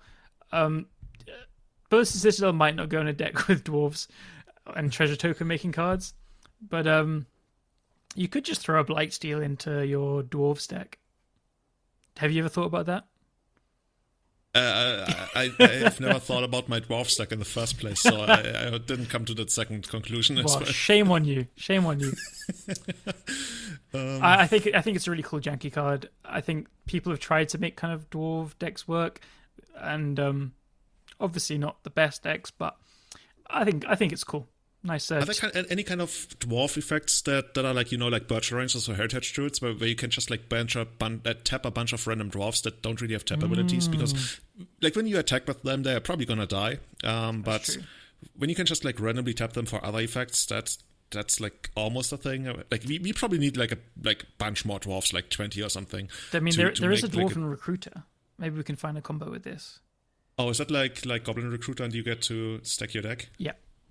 So yeah. For some reason that one's not banned in Legacy. Yeah, goodness why. So anyway, quick shout out to this card. It's pretty cool. I think people could try and make some fun dwarf decks. Okay. So I actually want to talk about two cards because they're basically going into the same kind of deck. Let's just start it off. Those cards are going to be Runner, the Ever Watchful, and Vega, the Watcher. Oh, actually, that really works. So much watching. So Vega, the Watcher is a legendary creature, bird spirit, for a colorless, a white, and a blue, 2/2, flying. Whenever you cast a spell from anywhere other than your hand, draw a card. So before we move into Runner, let's just talk about this one. This one obviously goes into Food Chain. So, I mean, if it actually ends up going into anything, then it would be Food Chain. The idea is because you get to recast your Griffins from the exile all the time, you basically draw your entire deck once you get to that point, and you should be able to win from there. And that's just like one part of the puzzle. The other, Runner, the Ever Watchful, is okay, this one's a mouthful. Where do I start? It's a 4 mana 2/3 flying vigilance. It's 2 colorless, a white and a blue. The first card you foretell each turn costs 0 to foretell. We just ignore that. Like, we don't care about that. But the second part is the thing. Whenever you exile one or more cards from your hand and or permanents from the battlefield, create a 1/1 white spirit creature token with flying. So this also means when you exile your Griffins for the Food Chain, you end up getting all the spirit creature tokens, and if you have Vega, you also get to draw your deck. The thing is, I think actually it was like Peter van der Hem who brought this up, right? That's where I saw it on Twitter. I think it could be like a thing that people do. The problem is that Food Chain already wins, right? You like not the card Food Chain alone, but if you have Griffins and Food Chain and Ballista, that already wins. And this is not really adding much to the deck, because when you look at those cards, you always try to evaluate these cards outside of the combo, like how good are they going to be outside of the combo, and there's not really much there, right? No, they're not fantastic. I guess Runner makes you make a 1/1 white spirit creature token when you use Force of Will because you exile something from your hand. It's pretty cool. But even that for a 4-mana creature, like, come on. My problem with these two cards is they, as you said, they don't add anything to the deck that the deck didn't already have, and I think they are just worse win cons than what you have available to you. So Vega the Watcher, when you're going off with things, you need to have Vega in play from the beginning to draw your deck. Alternatively, the other win conditions can be either Hydrocrisis or Trinket Mage to search for Blister, or the Blister itself. These cards you can cast after you've made all the mana with Food Chain, so your opponent doesn't get like an opportunity to interrupt your kind of payoff that you just cast at the end. So already all the options are pretty significantly better there. And then Runner, you get infinite 1/1 flying spirit tokens, but the same problem, it has to be in play when you're going off. So I think then you have to pass the turn, right, if you want to win just with the tokens. Yeah. So I think pretty bad. I think both are quite significantly worse than stuff like a Trinket Mage or more Blisters and stuff. They are like still a payoff, and you need to have these payoffs in your hand when you do go off, but I assume these are replacing other payoffs. So yeah. But hey, Vega has really cool artwork. It's like a big owl with shining eyes. Yeah, dude, this set overall has like a lot of awesome artwork. It really does. I kind of dig the style. Yeah. And also, like, I'm not a fan of when they change the card frame, but the ones they did here, like, I don't know how to even describe that kind of thing, but you know, when they use the alternate card frame for a bunch of these cards, it actually looks pretty cool. Oh my god, the sagas are incredible. I almost put one in here just so I could gush about it at the end. Nothing to do with the text. So now I get to do it. The sagas are beautiful. I was pretty skeptical of like the whole frame when they first came out with sagas, but yeah, you can tell I like them. Yeah. So moving on, I'm going to cover Glimpse the Cosmos. So this is a pretty cool one. It's a 2-mana sorcery. So 1 in the blue. Look at the top 3 cards of your library. Put one of them to your hand, the rest on the bottom of your library in any order. Not particularly good. Like in Legacy, we have access to Impulse, which is obviously a lot better. Let's look at 4 and get an instant speed. But as long as you control a giant, you may cast Glimpse the Cosmos from your graveyard by paying 1 blue rather than paying its mana cost, so you get a mana off. If you cast Glimpse the Cosmos this way and it will be put into your graveyard, exile it instead. So pretty cool that you can cast this card from your graveyard and for mana less. Just a shame that... Can you think of any giants that are played in Legacy, Julian? Now you're actually making me wonder. Isn't Uro a giant? Yeah, I guess that's the only really one that's seeing play. I know that When I first saw this card, I was actually thinking about Jotungrund, which is kind of funny, right? Because Jotungrund also has kind of like that snow theme going on, even though only in the artwork, really. Mm-hmm. But that also used to be kind of a thing in the blue-white mid-range decks that we used to have in Legacy. And then, like, for a very short moment, also once got them back for, like, a very hot month when Lurrus was around. Yeah, of course it did, yeah. With the kind of blue-white tempo thing. But Glimpse of the Cosmos, it's pretty cool. Like, filtering is always an effect that's good in blue decks, obviously, because you're trying to find the right tools at the right time. These decks don't need help with filtering when you already have an Uro in play, though. That's pretty much it. Like, you could go more self-mill heavy approaches, so there probably is something which isn't looking to cast both halves of Uro just to flash it back. This is a really cool card to use with like Dak Faden, for example. Like, can you imagine like discarding this in an Uro, then you escape the Uro, and then you glimpse off it? Oh, you're telling me you have your 3-mana Planeswalker in play, and you just like successfully resolved your Uro, and now you get to cast this for 1 mana, or actually got to cast it from your graveyard? Yes. Have you ever met a blue player that isn't happy with everything they have? Yeah, I know one particular blue player who's probably going to be super excited about that kind of card. Shoutouts to Marcus. Yeah, true. Although Marcus he's not a huge fan of the Uro. It's too easy, he says. So. Oh, okay. That's why he plays StarCraft the way he does. I need to learn what that way is. Yeah, you should actually join us someday. We're actually like all super horribly bad at StarCraft. That's perfect. I'll just come and crush you. I'll play it for the first time. The test of Glimpse of the Cosmos is going to be if Chase tries it, because he's Dak Faden and Euroing, so we'll see if he likes it, I think, is the test. Another one of those Strive for Pile cards. Yeah, you love them.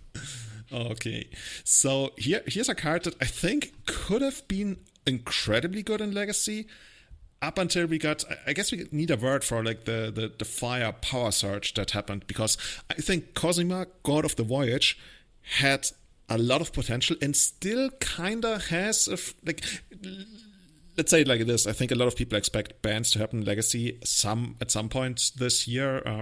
We don't know when, but I think Cosima, I don't know, this kind of excites me. It reminds me a lot of Aeon Chronicler. So what it does is, it's a legendary creature god, 2 colorless and a blue, 2/4. At the beginning of your upkeep, you may exile Cosima. If you do it, it gains. Whenever a land enters the battlefield under your control, if Cosima is exiled, you may put a Voyage counter on it. If you don't, return it to the battlefield with X +1/+1 counters on it, and draw X cards, where X is the number of Voyage counters on it. So basically the way it works is, you run it out, on your next turn, you put it into exile, and then all your fetch lands basically draw 2 cards. Kinda. I mean, it's very slow, but it's gonna be incredibly powerful with regards to how many cards you're actually gonna draw off this, like, in a very short amount of time. Assuming you get to hit your land drops, which you usually kinda do in these, like, control or mid-rangey decks. So it's almost like a ticking time bomb. Your opponent knows, fuck. Like, the longer the game goes, this is only going to be more powerful. And when it comes back, you also, like, you don't cast it, so it can't even be countered. So it's kind of hard to interact with, even for the opponent. So I don't know. I want to be excited about this card. I don't think it really has a place in the kind of Legacy that's going on right now. But we're already like talking a lot about the way Legacy is going to look in the future, right? And I think this actually would be insane in something like a Miracle's Mirror if you get to survive it. Like, it could be cool. It needs to survive for a turn, right? That's a big thing. 4 is a very nice toughness. Again, because there's a lot of 3/3s around, obviously, and lightning bolt and stuff. So I do like that aspect of it. It's a strong effect. It's very slow, so it has to be in a meta game where you can afford to be that slow, because it's like you play it, the next turn you exile it, then the next turn you draw the cards. That is pretty slow. Yeah, but then you already draw 3 cards, assuming you have 2 fetch lands. True. Yeah. So and you don't need to pay mana for when it comes back. It can't be Pyroblasted then. Like that's a big thing, right? When it comes back, it's not being casted. Like, if your opponent wants to do something to it, they need to do something to it the turn like they get before you exile it. Yeah, that's true. Yeah, I kind of like it. You can also hit it off Collector Company. Oh, now we're talking. So we're going to put the shark card and then this. Oh, it says non-legendary, but yeah.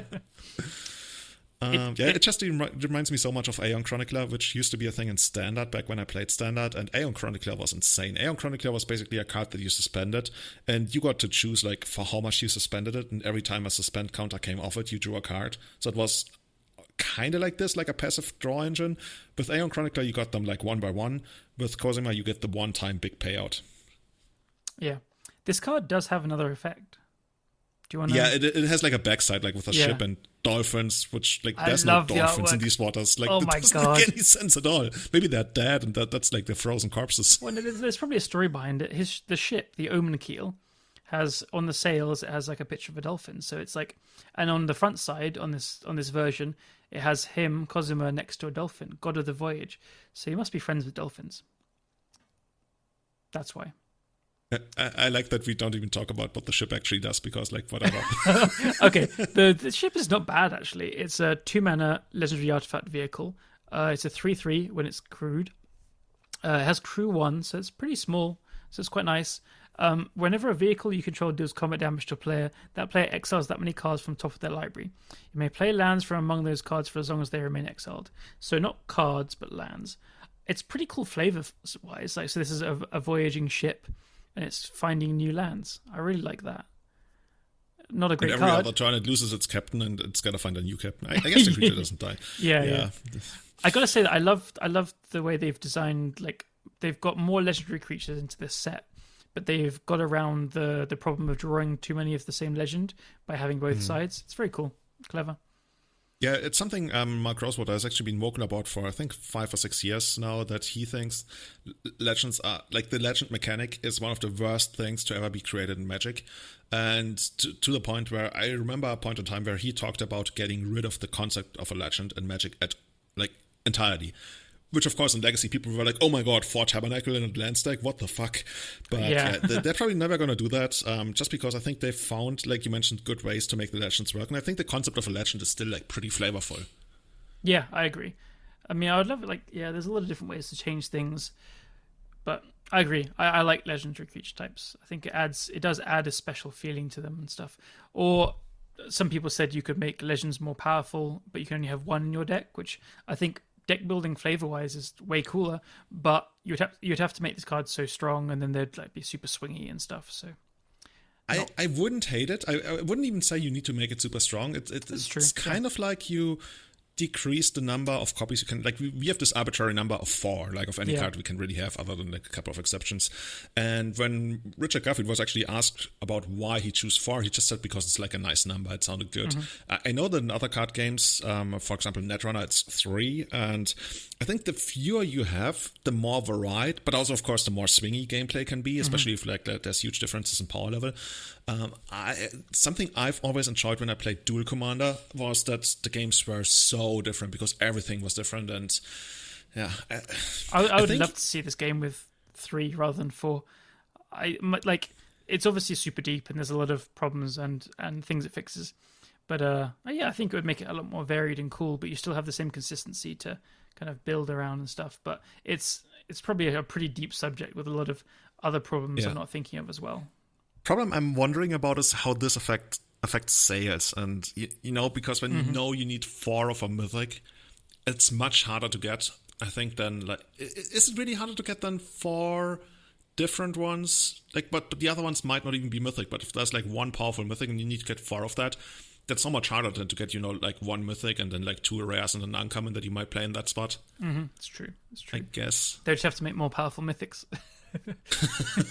I wonder how many years until we get our 5th kind of rarity. What's the next uber mythic? Moving swiftly onwards. I don't want to talk about such nightmares. I'm still not over mythics. Right, we've got a few cards to cover left, so I'm going to tackle what was touted as one of the snow hate cards, because people were rightfully worried that, you know, in Legacy and Modern we have a thing where it's just kind of correct to play Snowlands, because you want to bluff Icefang Coatl a lot of the time, or you want to, like, if you have Snowlands, you could be a control deck very easily, but then you actually, I'm a combo deck. So it's been generally accepted that you need to play Snowlands, and I've been quite vocal about my dislike for it, because it means you can't play your sweet basics anymore. I just play my sweet basics in paper because it's not worth that at the smaller events. But online, it kind of puts you do lose equity there. So with this new set coming out, people were saying that this is now going to affect standard as well, and historic and pioneer and everything, because there's snow payoff cards. You need to bluff everything. So they've said there is going to be a snow hate card, which is kind of playable in the set. So this is their snow hate card. It is Raydane, God of the Worthy, or is it Worthy? So it's another double face card, 3 mana, 2 and a white for a 2/3 flying vigilance. Snowlands your opponent's control enter the battlefield tapped. And non-creature spells your opponent's cast the converted mana cost 4 greater, cost 2 more to cast. The backside is a legendary artifact for 4 mana, 3 and a white. If a source an opponent controls will deal damage to you or a permanent you control, prevent 1 of that damage. Whenever you or another permanent you control become the target of spell or ability an opponent controls, cancel that spell or ability unless its controller pays 1. So the second half is not particularly exciting. Like, you would probably play it if you have the Raydane out already, I think, or in some specific matchups. But the Raydane, 3 mana, 2/3 flying vigilance, and then like Snowlands need to be tapped. That's not the card that we were really hoping for the Eternal formats. I will just say that the card, I think, is actually strong enough and easy to play enough to actually discourage standard decks having this cost of always playing Snowlands. I think the ability to bluff is a lot less in that format because the payoff cards might not be as strong, or like there's only one red-green deck, so you can't bluff other things. So I think the card will actually turn off, or I'm going to guess will turn off the snow stuff there. But in Legacy and Modern, this card is nowhere near good enough, and I don't think it'll do anything. Yeah. How do you feel? Like, there's only like one deck in Legacy that would even consider this card, Death and Taxes. Yeah. And I think we talked a lot about the subject of how they could design something that might inhibit people from playing their Snowlands. This is not it. I don't want to like repeat everything I said in the previous cast, but basically we need something that's more broadly applicable, and it doesn't even need to be like a major effect. Like Snowlands coming to play is already like quite the big effect, right? Mm-hmm. They can make something less powerful, but it needs to be more widely playable and on a card that is good by itself against non-snow decks as well. Whereas this one is really only like, I guess, a 2/3 flying vigilance, and we don't really cast 4 mana cards in Legacy anymore these days. That's like not a thing, at least not non-creature 4 mana cards. Yeah. So well, this card is not going to see play, and that's why we will keep playing Snowlands in Legacy. I agree. Okay, cool. Yep. So yeah, moving on to the last part that we had in our section about, like, you know, cards to consider at least, and that's Pyre of Heroes, and I'm not even sure why that one's here. My fault. It's an artifact. Yeah. In case you haven't already guessed. But you know, it's Pyre of Heroes. It's an artifact, 2 colorless. You can pay 2 colorless and tap it, sacrifice a creature, search your library for a creature card that shares a creature type with a sacrificed creature that has converted mana cost equal to it +1. Put it on the battlefield, then shuffle your library, activate this ability only anytime you could cast a sorcery. Now here's the thing. Why do we have this when we have Birthing Pot? Well, it costs a mana less to cast, and it's not as painful. It is not as painful, which is it's a real thing. Because a lot of the decks that play Birthing Pod are green, and so because green creatures are so good to pod into and stuff. This is the kind of card that could play my mind when it was Steel Stompy. You could sack like some of the 1-drops into a Ravager, or like the 2-drops into the 3 mana that sacks an artifact to search for a construct. I think it could be a kind of cool one-off to put in these Steel Stompy decks. You don't want to ever draw more than one of them, but one of them is find it, and like sacrificing creatures in decks with modular and stuff is kind of cool. So yeah, I think any decks with access to green or with like proper creatures up a proper curve will play pod, but being 2 to cast and 2 to activate as well, like, plays perfectly with their soul lands and stuff. I thought it was kind of interesting. I'm actually sorry to be like so hard on this card, but I think the one thing that really kills it is that it has to be the same creature type, right? That makes it so that you really can. I guess in Steel Stompy a lot of stuff is like construct, like you mentioned. I think they almost all are constructs, so that's where. Yeah. Yeah, that's like the elemental of colorless cards. Like every time they print something in colors, and everybody's like, "What the fuck is this?" Whereas it's just like, it's an elemental. You wouldn't understand. Yeah. It's just like, and in colorless cards, that's always like a construct. It's a construct. Like whenever you look at old cards and you know there's a errata and it's probably something else now, it's probably a construct. Yeah. For green, it's probably a beast. And yeah, for the other colors, it's an elemental. There's some dinosaurs and some nobles hanging out as well in the errata fields. But yeah, that was a quick mention at the end. I thought it was a cool ability. Could try it in some cool goblins deck, but yeah, goblins. Yeah. Oh, now you have my interest now, dude. I wish we could activate it without paying the 2. Yes, yeah. So I mean, we could, but then we get disqualified. Like goblins decks can make use of soul lands quite well. Like some of the Turbo Muxus decks do play it already. Dude, you do this, like you get your Goblin Matron out, and then it has done its work, and then you turn your Goblin Matron into a Goblin Ringleader? Exactly, yeah. Now we're talking. Yeah. It's like a little birthing pod. Like if you have this in play against a control deck, like the control deck is gonna be like, dude, fuck my life. Yeah. So, yeah. This is like a Goblin Planeswalker almost. Dun, dun, dun. We got him, folks. We got him. Cool. So I'm actually glad we talked about this now. Cool. Yeah, I don't think you'd play like more than 1 or 2 maybe in these decks, and you don't. But the thing is, these decks like Still Stompy and Goblins don't need to build around it any further. They have the creature types already. They have the curve pretty much built already as well. Like it is just a pod in a way again, but the life is relevant, and you don't need to be in green, obviously. So I thought it was cool. Awesome. So now I'm actually looking forward to seeing this in action. Goblins is just like, is there anybody in Legacy who really hates goblins? Like, I don't know. I think goblins is like, whenever goblins is doing well, Legacy is kind of healthy. Yeah, whoever designed Plague Engineer, but that's the only one I can think of. Yeah, I don't know about that kind. Maybe eventually the power level is going to rise so hard that everything is.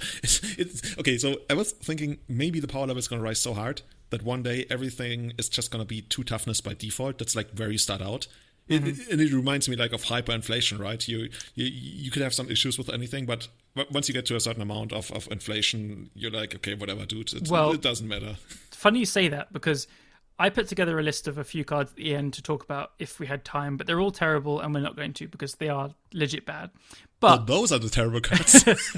but now you said that, I just have to point out that Battlefield Raptor is one of these cards, because I wanted to talk about Bird Tribal in Legacy, but we'll save that for another time.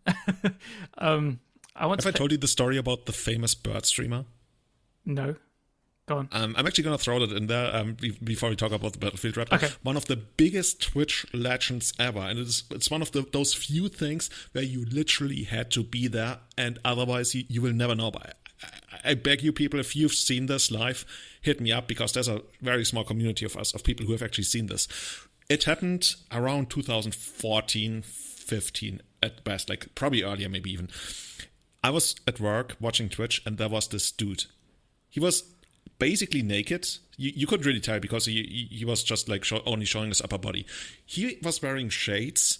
He was playing some kind of crazy music, like a lot of beats per minute and stuff. And he was just sitting there streaming Legacy Bird Tribal. Nice. And he was just going on like, yeah, but he didn't really say anything, but he just like kept playing all these birds, and I think there's a couple of lands that like boost your birds and bird interactions. And he was always like, yeah. And naked bird streamer is what I dubbed him.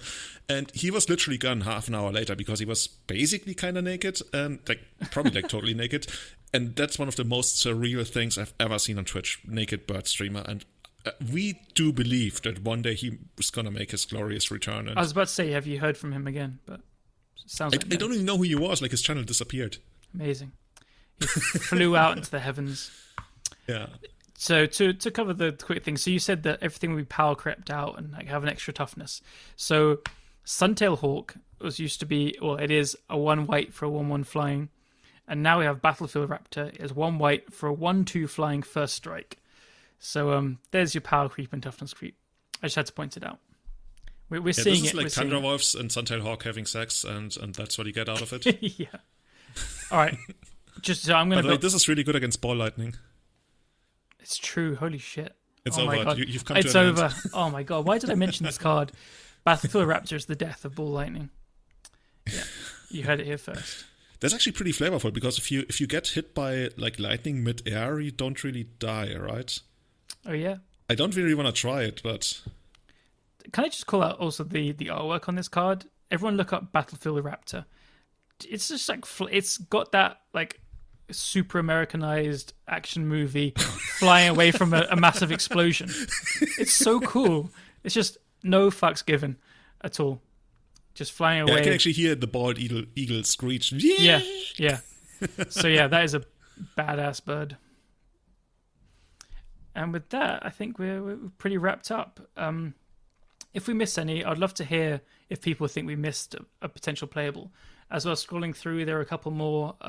Just quick read, like there could be some overpowered card we missed, but I think we got quite a few. Went through a bunch of them. So, but yeah, if any of you make a broken combo deck, especially, hit me up. I want it. Yeah, I bet like 2 weeks from now we're gonna hear from Eradicator Valkyrie that's gonna dominate Legacy, and we're like, oh dude, how did we miss that? Oh my god, it's the new breach.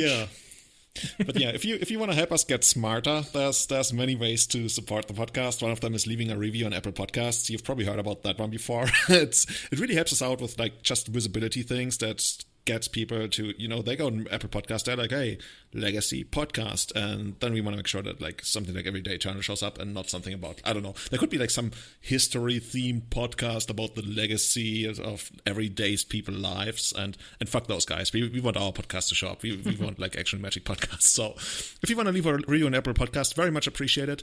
Other than that, you can also support us on patreon.com/Everyday Eternal, basically keeping the lights on here, helping us with the production of the show. And if you want to follow us on social media, there's @EternalMTG, and it says plus guests, but we don't have any guests today, at least none that I know of. So that's where you can find us. Callum, where can people find you? Where can people find your crazy ball lighting streams, and where are you on Twitter? Yeah, so those are the best places. Twitter is WhiteFacesMTG, and Twitch is Whitefaces, no MTG. No MTG. Okay. Yeah. And if you guys want to find me, I'm @itsjulian23 on Twitter, and it's Julian on Twitch. So with that, I think we're going to close it out here. Shoutouts to our Eternal Witness tier Patreons, Tommy Hinks, Trent Browers, Testacular, and our longtime Grizzlebrand tier supporters, Victor Bernhardt, Bachubat, Scott Monroe, Kudish Aliste, Jeremy Gates, Henry Korkutz, and Tom Happ. I pretty much know all of those names by heart now. Like I don't even need our show notes. Getting it down. All right. Next show, we'll just do like winging it all. No show notes for anything. Awesome. So if you want to show up, hit our Patreon, hit our Discord. There's some madness going on, not only in the food channel, but also apparently like in the Coalition Relic. Maybe we should just like rename the deck building channel to that. Coalition Victory, was it? Not Relic. Oh yeah, no, Coalition Relic. Actually, Coalition Relic is a much better card. We don't play wow. cards. Okay, I'm kicking off this cast. Dude, seriously. The Discord is not going to be happy with you. Everyone in the Discord, we're going to raise up against Julian, and this is horrible to say that it's better card. Anyway. Maybe we should like make an action poll. What's better, Coalition Relic or Coalition Victory? Has anybody in Magic ever won with Coalition Victory? I'm not even sure. I'm probably like 12-year-old me did. Does that count? Wow. I guess it might. Was Callum a Magic player at 12? Yeah. Okay, so that's gonna be for us for today. We're gonna see you back again in February, when the world's hopefully like in a much better place right now. And with that, have a great time. Good morning, good evening, good afternoon, and see you in February. Bye bye. Ciao.